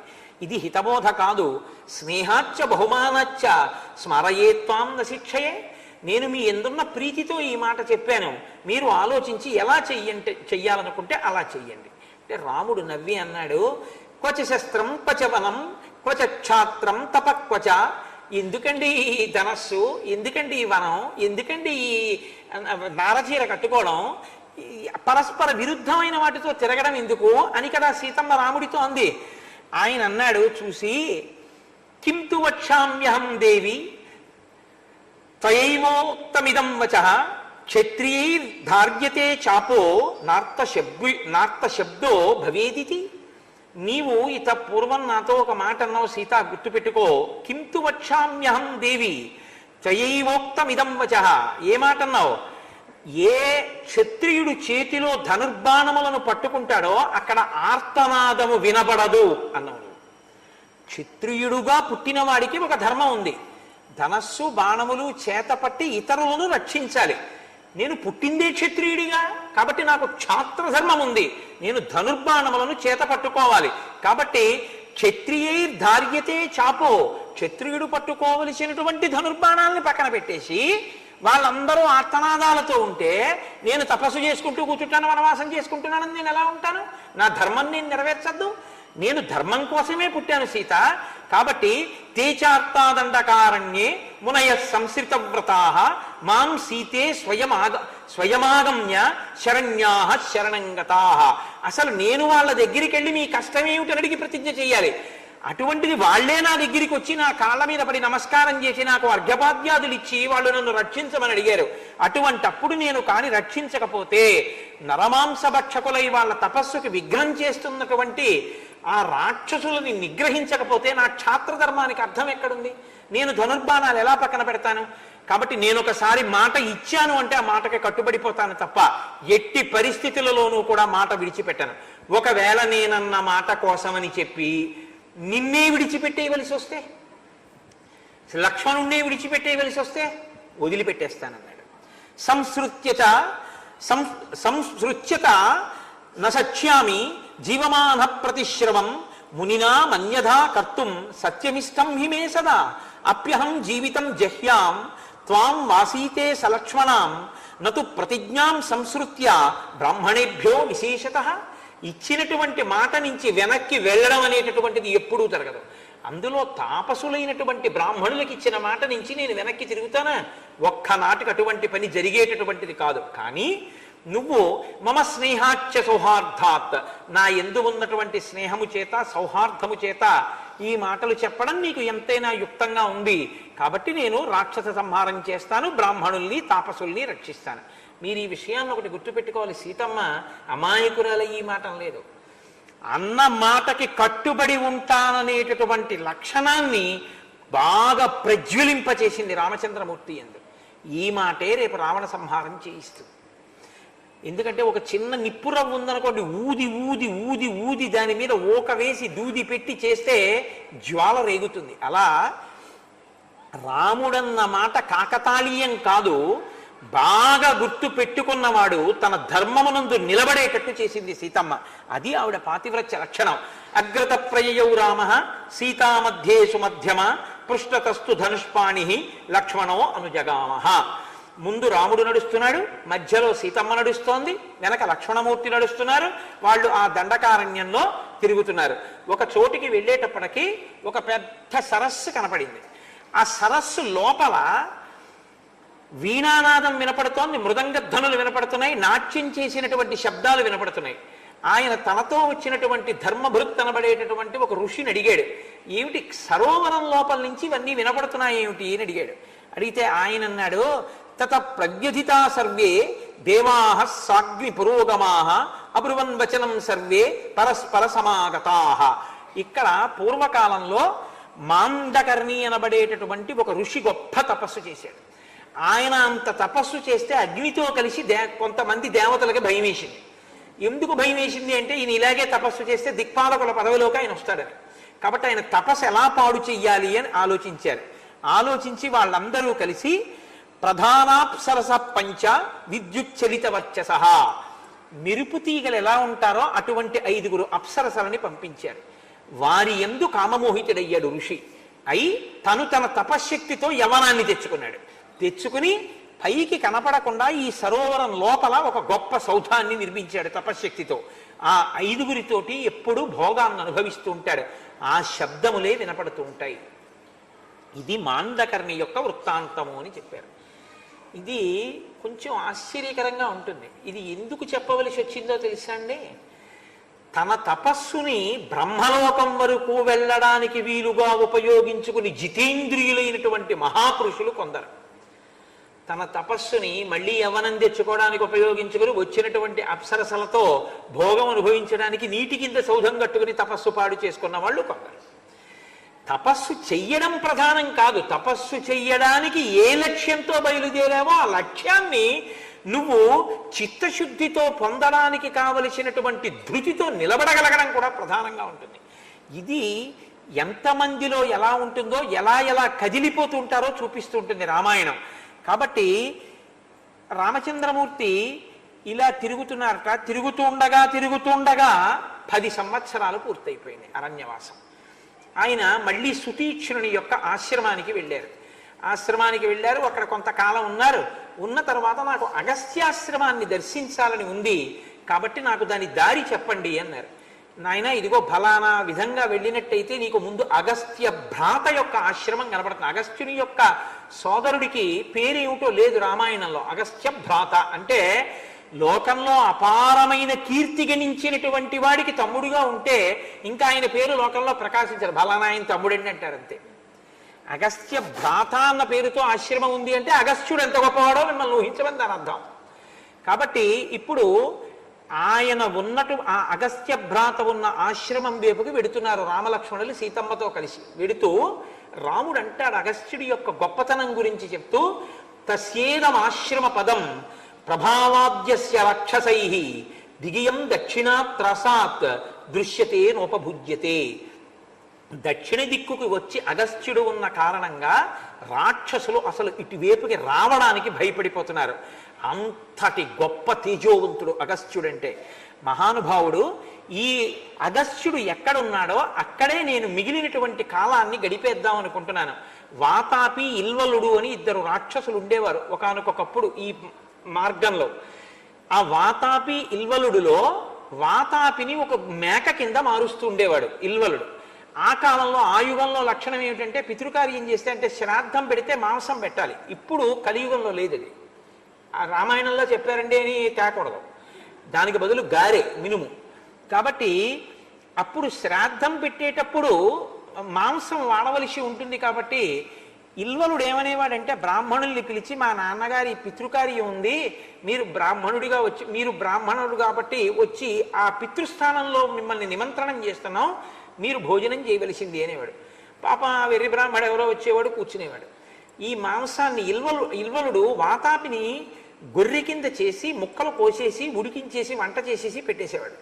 ఆయన గొర్రె మాంసం తినేసిన తర్వాత వాతాపి బయటికి రా అనేవాడు గట్టిగా. అనగానే ఆయన లోపల మళ్ళీ గొర్రె అయిపోయి బ్రాహ్మణుణ్ణి భిత్వా అంటారు మహర్షి, పొట్ట చీల్చుకుని బయటకు వచ్చేసేవాడు. బయటకు వచ్చి పడిపోయినటువంటి బ్రాహ్మణుణ్ణి చక్క అన్నదమ్ములు 2 తినేసేవారు. అలా కొన్ని వేల మంది ఋషుల్ని వాళ్ళు చంపి తినేశారు. అటువంటి వాళ్ళు ఉన్న ప్రాంతంలోకి ఎలా అని ఋషులు భయపడి, దేవతలు భయపడి అగస్త్యుణ్ణి ప్రార్థన చేశారు. అగస్త్యుడు అటుగా వెడుతుంటే ఇల్వలుడు ఆహ్వానించాడు. ఆయన లోపలికి వెళ్ళి కూర్చున్నారు. కూర్చున్న తర్వాత భోజనం పెట్టాడు. భోజనం పెడితే ఆయన చక్కగా కూర్చుని భోజనం చేశారు. ఆయనకేం పోయింది, చక్కగా భోజనం అంతా అయిపోయింది. అయిపోయిన తర్వాత పిలిచాడు ఇల్వలుడు, వాతాపి పైకి రా అన్నాడు. అంటే అగస్త్యుడు అన్నాడు, కుతో నిష్క్రమితుం శక్తి మయా జీర్ణస్య రక్షస భ్రాతుస్తే మేషరూపస్య గతస్య యమసాదనం. ఇంకా వాతాపి ఎక్కడ ఉన్నాడు రా, నేను జీర్ణం చేసేసుకున్నాను, వెళ్ళిపోయాడు యమసదనానికి, ఇంకా లేడు వాతాపి అన్నాడు. అంటే ఇల్వలుడికి కోపం వచ్చింది. అగస్త్యుడి మీద పడిపోయాడు. ఆయన కళ్ళొక్కసారి ఎర్రగా చూశారంతే, ఆ ఇల్వలుడు భస్మరాశి అయి కింద పడిపోయాడు. కాబట్టి ఆ వాతాపిని ఇల్వలుణ్ణి అగస్త్య మహర్షి సంహరించారు. వింధ్య పర్వతం పెరిగిపోతుంటే ఆ వింధ్య పర్వతాన్నంతటినీ కూడా మళ్ళీ తల ఉంచి ఉండేటట్టుగా చేసి మహానుభావుడు అగస్త్యుడు అనేటటువంటి పేరు పొందాడు. అటువంటి మహానుభావుడు ఆయన ఉన్నటువంటి ప్రదేశానికి మనం వెళ్ళి ఆయన ఆశ్రమాన్ని దర్శనం చెయ్యాలి అని అనుకున్నారు.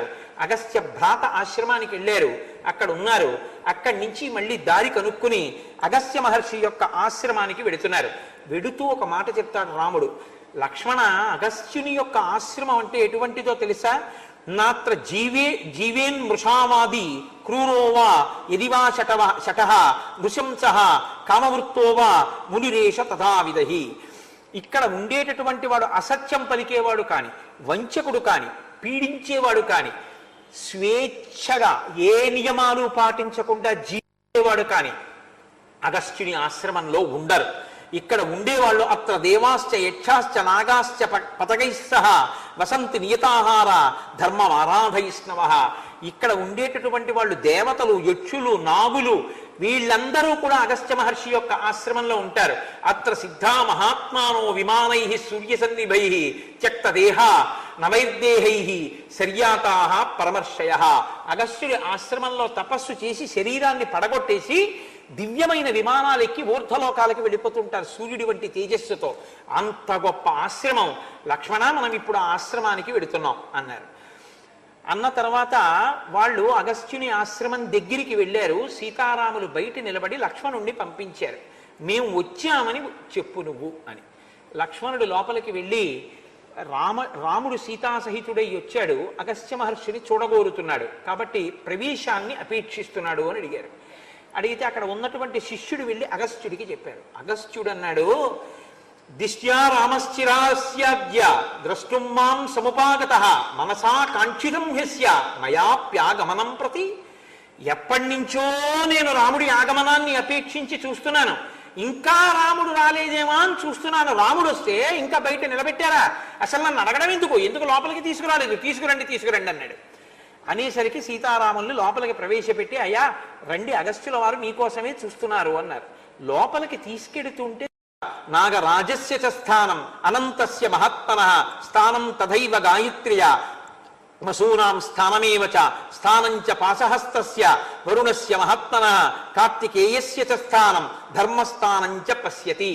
అక్కడ కార్తికేయుడు, బ్రహ్మ, అగ్ని, విష్ణువు, మహేంద్రుడు, సూర్యుడు, సోముడు, భగుడు, కుబేరుడు, ధాత, వాయువు, నాగరాజు, అనంతుడు, గాయత్రి, ఇటువంటి దేవతలందరికీ వారి వారి స్థానములు ఉన్నాయిట. ఆ దేవతలు వచ్చి అక్కడ కూర్చుని అగస్త్య మహర్షిని ఉపాసన చేస్తారు అని పై దీక్షితులు వారు రాశారు. అక్కడికి వచ్చి దేవతలు అగస్త్యుడిని ఉపాసన చేస్తారు. అంతటి మహానుభావుడు అగస్త్య మహర్షి అంటే. కాబట్టి ఆ స్థానాలన్నింటినీ చూస్తూ రామచంద్రమూర్తి అగస్త్యుని ఆశ్రమంలోకి వెళ్ళారు. తత శిష్యై పరివృతో మునిరప్యభి నిష్పతత్ తం దదర్శాగ్రతో రామో మునీనాం దీప్త తేజసాం. శిష్యులతో కలిసి ఆ అగస్త్య మహర్షి బయటికి వచ్చారు. వచ్చి, రామా, నిన్ను చూడాలనే ఉన్నానయ్యా అని అగ్ని తేజస్సుతో, అగ్ని శిఖ ఎలా ఉంటుందో అలా ఉన్నారట. ఏవముక్త్వా మహాబాహు అగస్త్యం సూర్యవర్చసం జగ్రాహ పరమ ప్రీత తస్య పాదౌ పరంతపః. ఆ అగస్త్య మహర్షి యొక్క పాదముల దగ్గర రాముడు సీతాలక్ష్మణ సహితుడై నమస్కారం చేశారట. అప్పుడు ఆయన అడుగుతారు అగస్త్య మహర్షి, నాయన, ఇంతకాలానికి నువ్వు వచ్చావు, చాలా సంతోషం అని కూర్చోపెట్టి అర్ఘ్యపాద్యాదులు ఇచ్చి, నేను అగ్ని కార్యం పూర్తి చేసి వస్తాను అని అగ్ని కార్యం పూర్తి చేసి వచ్చి కూర్చోపెట్టి ఒక ధర్మసూక్ష్యం చెప్తారు. అగ్నిం హుత్వా ప్రదాయార్ఘ్యం అతిథీన్ ప్రతిపూజ్య చ వానప్రస్థేన ధర్మేణ సతేషా భోజనం దదౌ. మొట్టమొదట అగ్ని కార్యాన్ని పూర్తి చేసి అతిథి పూజ చేసి అన్నం పెట్టి ఆదరించాలి. ఇలా ఉన్న ఇటువంటి ధర్మాన్ని ఆశ్రమంలో పాటించినటువంటి వాడు పైలోకాల్లో తన మాంసాన్ని తానే తింటాడు, అటువంటి స్థితిని పొందుతాడు. కాబట్టి నాయన, రాజా సర్వస్య లోకస్య ధర్మచారీ మహారథః పూజనీయస్య మాన్యశ్చ భవాన్ ప్రాప్త ప్రియాతిథి. నువ్వు ప్రియమైనటువంటి అతిథివి నాకు ఇవాళ దొరికావు, కూర్చోమ్మని. ఏమముక్త్వా ఫలైర్మూల్యైః పుష్పైరన్యైశ్చ రాఘవం పూజయిత్వా యథాకామం పునరేవ తతో బ్రవీత్. ఆయన ఆ పువ్వులతోటి వాటితోటి రామచంద్రమూర్తిని అతిథి పూజ చేసి, రాముడిగా పూజ చేస్తే నరుడు ఒప్పుకోడు అగస్త్యుడి చేత పూజ అందడానికి. నువ్వు నాకు ప్రీతిపాత్రమైన అతిథివి కాబట్టి అతిథి పూజ చేస్తున్నాను అన్న పేరుతో రాముణ్ణి అర్చించి సంతోషించి ఆయనతోటి ఆయనకి ఒక విచిత్రమైనటువంటి బహుమానం చేశారు. అగస్త్యుడు రామాయణంలో ఒక గొప్ప పాత్ర పోషించాడు. ఆయన అన్నాడు, ఇదం దివ్యం మహచ్చాపం హేమరత్న విభూషితం వైష్ణవం పురుషవ్యాఘ్ర నిర్మితం విశ్వకర్మణ అమోఘ సూర్య సంకాశో బ్రహ్మదత్త శిరోత్తమ దత్తోమ మహేంద్రేణ తూణీచాక్షయ సాయకో. నాయన, బ్రహ్మగారు ఇచ్చినటువంటి బాణం, శ్రీ మహావిష్ణువు యొక్క చాపం అంటే ధనస్సు, పూర్ణముగా బాణములతో కూడి ఉండేటటువంటి అక్షయ బాణ తూణీరములు, ఇంద్రుడిచ్చినటువంటి ఖడ్గం, ఇవి నీకు ఇస్తున్నాను రామా, తీసుకో అని ఇచ్చారు. అంటే రాముడి అవతార ప్రయోజనం నెరవేరడానికి కావలసినటువంటి సంభారములను అగస్త్యుడు సమకూర్చాడు. సమకూరిస్తే ఆ రోజు విశ్రాంతి తీసుకున్న తర్వాత ఆయన అన్నారు, ఇక్కడ మాట్లాడే మాటలండి, అగస్త్యుడు రామాయణంలో ఇక్కడ మాట్లాడిన మాటలు అత్యద్భుతం అన్నమాట. నిజంగా ఇవే రామాయణాన్ని ఒక మలుపు తిప్పేసాయి. ఆయన ఎంత శక్తివంతుడో చూపిస్తాయి. అర్ధశ్రమేణ వాం ఖేదో బాధతే ప్రచురశ్రమ వ్యక్తముత్కంఠతే చాపి మైథిలీ జనకాత్మజ. మీరు బాగా బడలిపోయినట్టు కనిపిస్తున్నారు, సీతమ్మ మరీ బడలిపోయినట్టు కనిపిస్తోంది. ఇక ప్రయాణాలు వద్దులేండి, ఇక తిరగద్దు, ఒక్క చోటు ఉందురుగానన్నాడు. ఏమిటో తెలుసా దాని అర్థం? ఇక సీతాపహరణం జరుగుతుంది, సీతమ్మ ఒక్క చోటే ఉంటుంది. అంటే అవతార ప్రయోజనం నెరవేరాలి. చాలా కాలం అయిపోయింది రామా, 14 ఏళ్లలో ఇంకెక్కువ కాలం మిగలలేదు అంటాడు. అంటే ఇక రావణ సంహారం అయిపోవాలి, 14 ఏళ్ళు పూర్తయి నువ్వు వెనక్కి వెళ్ళిపోతే వనానికి రావు, వనానికి రాకపోతే రావణ సంహారం అవదు. చాలా సమయం అయిపోయింది. ఏషాహి సుకుమారీచ దుఃఖశ్చైన విమానిత ప్రాజ్యదోషం మనం ప్రాప్త భర్తృస్నేహ ప్రచోదిత. ఇంత క్లిష్టమైన వనంలోకి ఈ సీతమ్మ నీకోసం నీతో అనుగమించి వచ్చిందే, ఈవిడ్ని అభినందించాలి సుమా. ఇన్ని కష్టాలు ఉన్నాయని తెలిసి కూడా నీకోసం వచ్చింది అంటే ఈ పతివ్రతా ధర్మమే, సీతమ్మ యొక్క ఈ పాతివ్రత్యమే రావణుణ్ణి చంపబోతోంది సుమా. అందుకొచ్చింది ఈవిడ, నాకు తెలుసు. ఇది లోపలి మాట. పైకి ఒక మాట, యథైషారమతే రామ ఇహ సీత తథా కురు దుష్కరం కృతవత్యేష వనే త్వాం అనుగచ్చతి. రామ, ఇక ముందు ఈవిడేం చెప్తుందో అది నువ్వు చెయ్యాలి సుమా. నిన్ను అనుగమించి వచ్చింది. బంగారు జింకంతే అంటుంది, తీసుకురా. లోపలి మాట అది. అలా నువ్వు వెడితేనే ఈవిడ్ని రావణుడు అపహరిస్తాడు. కాబట్టి బంగారు జింకేమిటి సీత, నువ్వు అడగడం ఏమిటి, నేను వెళ్ళడం ఏమిటి అనద్దు. ఆవిడ ఏమడిగితే అది చెయ్యి. యథైషా రమతే రామ ఇహ సీత తథాకురు. ఆవిడ ఏం చెప్తే నువ్వు వచ్చి, భర్తకు అలా చెప్తారండి. ఆవిడ అడిగిన దాంట్లో ధర్మాన్ని నువ్వు చూడాలి రామా అనాలి. ఆయన ఏమంటున్నాడో తెలుసా, నిన్ను అనుగమించి వచ్చిందయా, ఆవిడ ఏమడిగితే నువ్వు చేసి సుఖపెట్టు. పైకి భార్యని సుఖపెట్టమన్నట్టుంది. ఇక తిరగద్దులేండి, ఒక చోటు ఉందిరు గాని. సీతమ్మ, బాగా బడలిపోయావమ్మా, ఖేదం పొందావు తిరిగి తిరిగి, ఇక తిరగద్దు, ఒక చోటు ఉందువు గాని. అంటే సీతాపహరణం జరిగి శిశుపావృక్షం కింద ఉంటావు. సీతమ్మ ఏం చెప్తే చెయ్యి రామా, సుఖపెట్టు. పైకి భార్యని సుఖపెట్టమని. లోపల అడుగుతుంది ఎదర బంగారు జింకని. బంగారు జింక కోసం వెడితే ఇబ్బంది వస్తుందేమో, రాక్షసుడని చెప్పాడు లక్ష్మణమూర్తి. అయినా వెళ్ళాడు రాముడు. అగస్త్యుడు రాబోయే సన్నివేశాన్ని దృష్టిలో పెట్టుకుని మాట్లాడుతున్నాడు. సమయం అయిపోతోంది, రావణవధ అయిపోవాలి, అందుకోసం పైకి ఒకలా లోపల ఒకలా మాట్లాడుతున్నాడు తపస్సుతో చూసి. అలంకృతోయం దేశశ్చ యత్ర సౌమిత్రిణా సహ వైదేహ్యా చానయా రామ వత్సంసి త్వమరిందమ. ఓ రామ, నువ్వు లక్ష్మణుడు సీతమ్మ ఎక్కడుంటే ఆ ప్రదేశం శోభిస్తుంది. ఇక్కడ ఉండాలంటే నువ్వు ఇక్కడ ఉండొచ్చు అన్నాడు ముందు. అని రాముడు అన్నాడు, మమ్మల్ని ఎక్కడ ఉంటామంటారో మిగిలిన కాలాన్ని నిర్దేశించండి అన్నాడు. అంటే జాత్వా ముహూర్తం ధర్మాత్మా ధీరో ధీరతరం వచః. కాసేపట వెంటనే చెప్పలేదుట ఎక్కడ ఉండాలో. ఇక్కడ ఉండమన్నాడుగా, అన్నవాడు ఇక్కడ ఉండిపో అనొచ్చుగా, అనలేదుట. కళ్ళు మూసుకుని బాగా ధ్యానం చేశాట. ధీరో ధీరతరం వచః, బాగా తెలివైన మాట చెప్పాట అగస్త్యుడు. అంటే ఇప్పుడు బాగా ఆలోచించాడు. దేని గురించి ఆలోచించాడు? సమయం అయిపోతోంది, 14 ఏళ్ళు. ఇంకా మిగిలినటువంటి కాలం మహా అయితే 1 సంవత్సరం మిగిలింది. 13 ఏళ్ళు పూర్తయిపోతున్నాయి. వెళ్ళిపోతాడు రాముడు. వెళ్ళిపోయాడో ఇక వనానికి రాడు, వనానికి రాడో రాక్షస సంహారం జరగదు. కాబట్టి ఇప్పుడు ఎక్కడ ఉంటే సీతాపహరణం జరుగుతుందో, ఎక్కడ ఉంటే రామావతార ప్రయోజనం పూర్తవుతుందో ఆ ప్రదేశం చెప్పాలి. అందుకని అన్నాడు, కాలోజం గత భూయిష్టో యక్కాలస్తవ రాఘవ సమయోయో నరేంద్రేణ కృతో దశరథేనతే దశరథుడు నిన్ను 14 ఏళ్ళు కదా అరణ్యవాసం చేయమన్నాడు. అబ్బో చాలా కాలం అయిపోయింది, ఇంక నువ్వు వెళ్ళిపోతావు. పైకొకటి లోపలొకటి. తీర్ణ ప్రతిజ్ఞ కాకుచ్చ సుఖం రాజ్యే నివత్స్యసి ధన్యస్తే జనకో రామ సరాజా రఘునందన యస్త్వయా జ్యేష్ఠపుత్రేణ యయాతిరివతారిత. నువ్వు యయాతి యొక్క జ్యేష్ఠపుత్రుడు యయాతిని తరింపజేసినట్టు దశరథుణ్ణి తరింపజేయడానికి పుట్టినవాడివయా. 14 సంవత్సరాలు తండ్రిని సత్యమునందు నిలబెట్టడం కోసం అరణ్యవాసానికి వచ్చావు. విదితో హ్యేష వృత్తాంతో మమ సర్వస్తమానగా తపసశ్చ ప్రభావేన స్నేహాత్ దశరథస్య చ. నేను నా తపశ్శక్తితో దశరథుని యందున్న స్నేహంతో నువ్వు నీ మనసులో ఏం కోరుకుంటున్నావో దాన్ని నేను అర్థం చేసుకున్నానయ్యా రామా అన్నాడు. ఎంత పెద్ద మాటో చూడండి. దశరథుని యందు స్నేహంతో రాముడి యొక్క మనసులో ఉన్న విషయాన్ని తపస్సుతో ఆ శక్తితో నేను పట్టుకున్నానన్నాడు. ఏమండి, రావణుణ్ణి చంపుదామని రాముడు అనుకుంటున్నాడు అని మీరు అన్నారు అనుకోండి, ఇప్పటిదాకా అసలు రాముడు కలుసుకోలేదుగా. రావణుడి జోలికి రాముడు వెళ్దామని అనుకుని వస్తే అప్పుడు నరుడిగా కాదు విష్ణువుగా తిరుగుతున్నట్టు. అప్పుడు మరి నరుడు కాదుగా. మరి అగస్త్యుడు నీ మనసులో మాట నాకు తెలిసండంలో ఏమిటి దాని అర్థం? మునులకు మాటిచ్చాడుగా రాక్షస సంహారం చేస్తానని.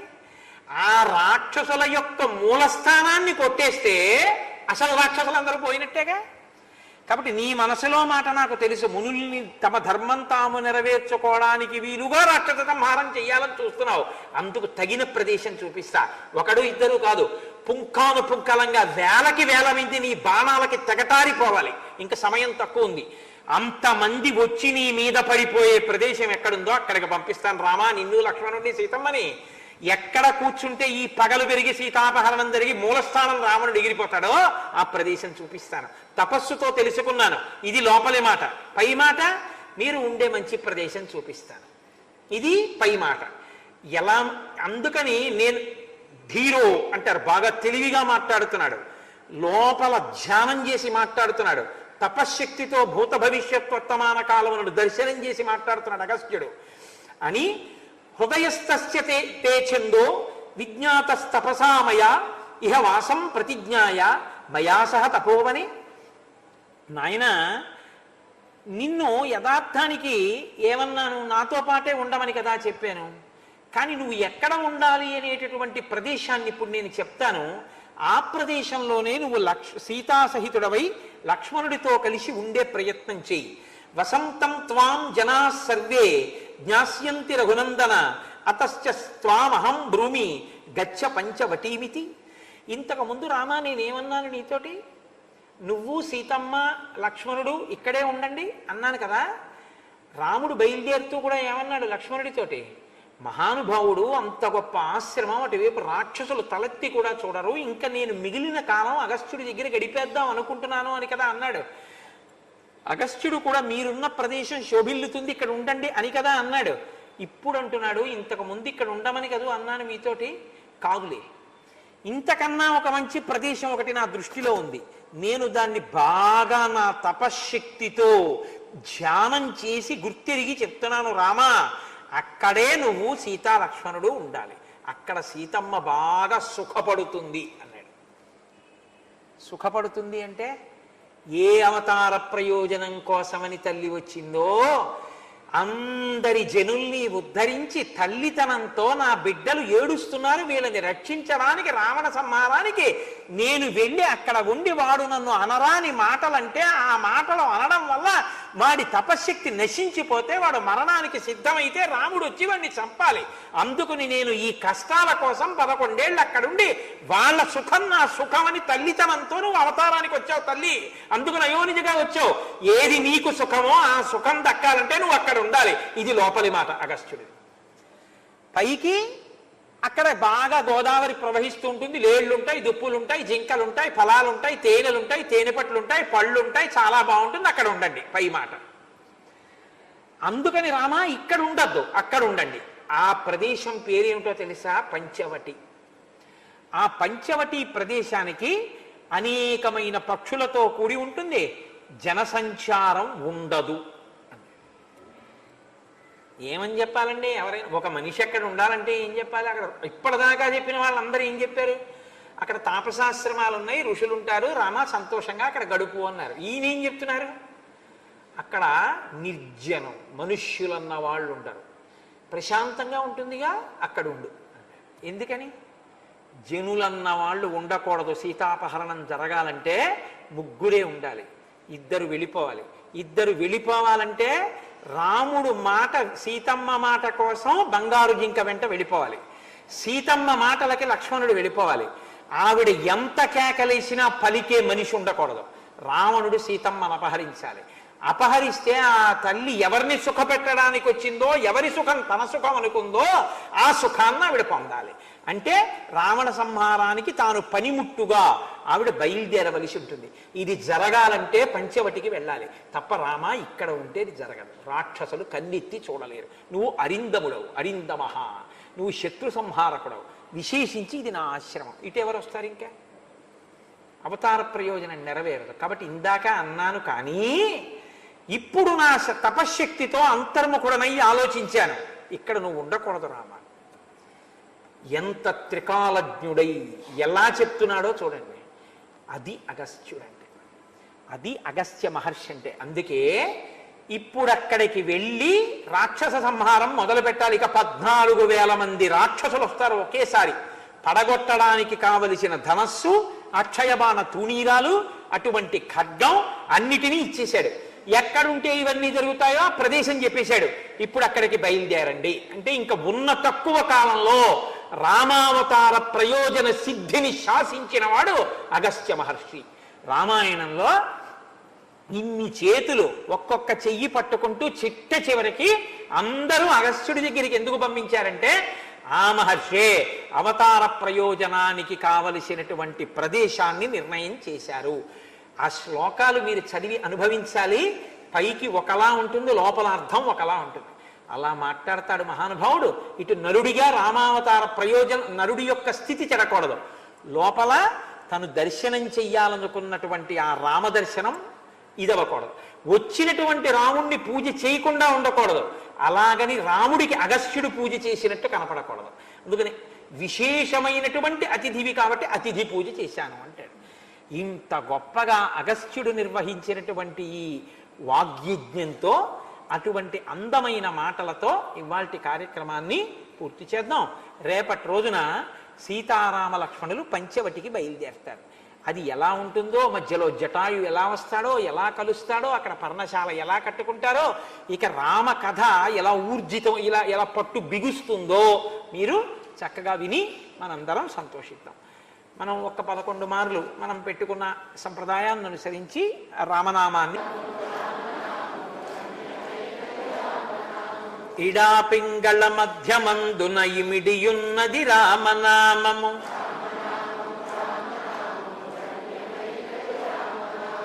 గౌరికి దివుపదేశ నామము, కమల జుడు జపించు నామము,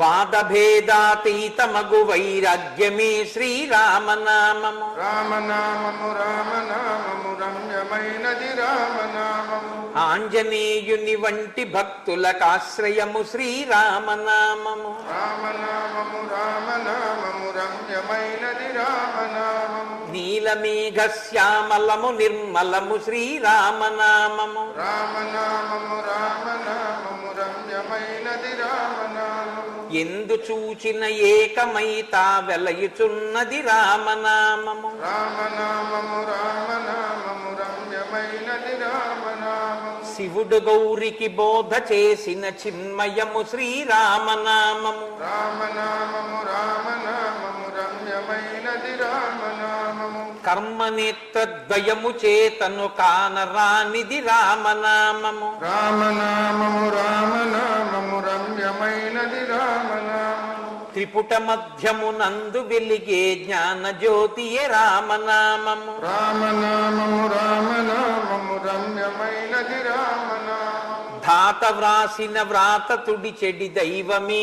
శ్రీరామనామము. రామనామము రామనామము రమ్యమైనది రామనామము, విషయవాసనలెల్ల విడచిన విదితమగు శ్రీరామనామము రామనామము రామనామము రమ్యమైనది రామనామము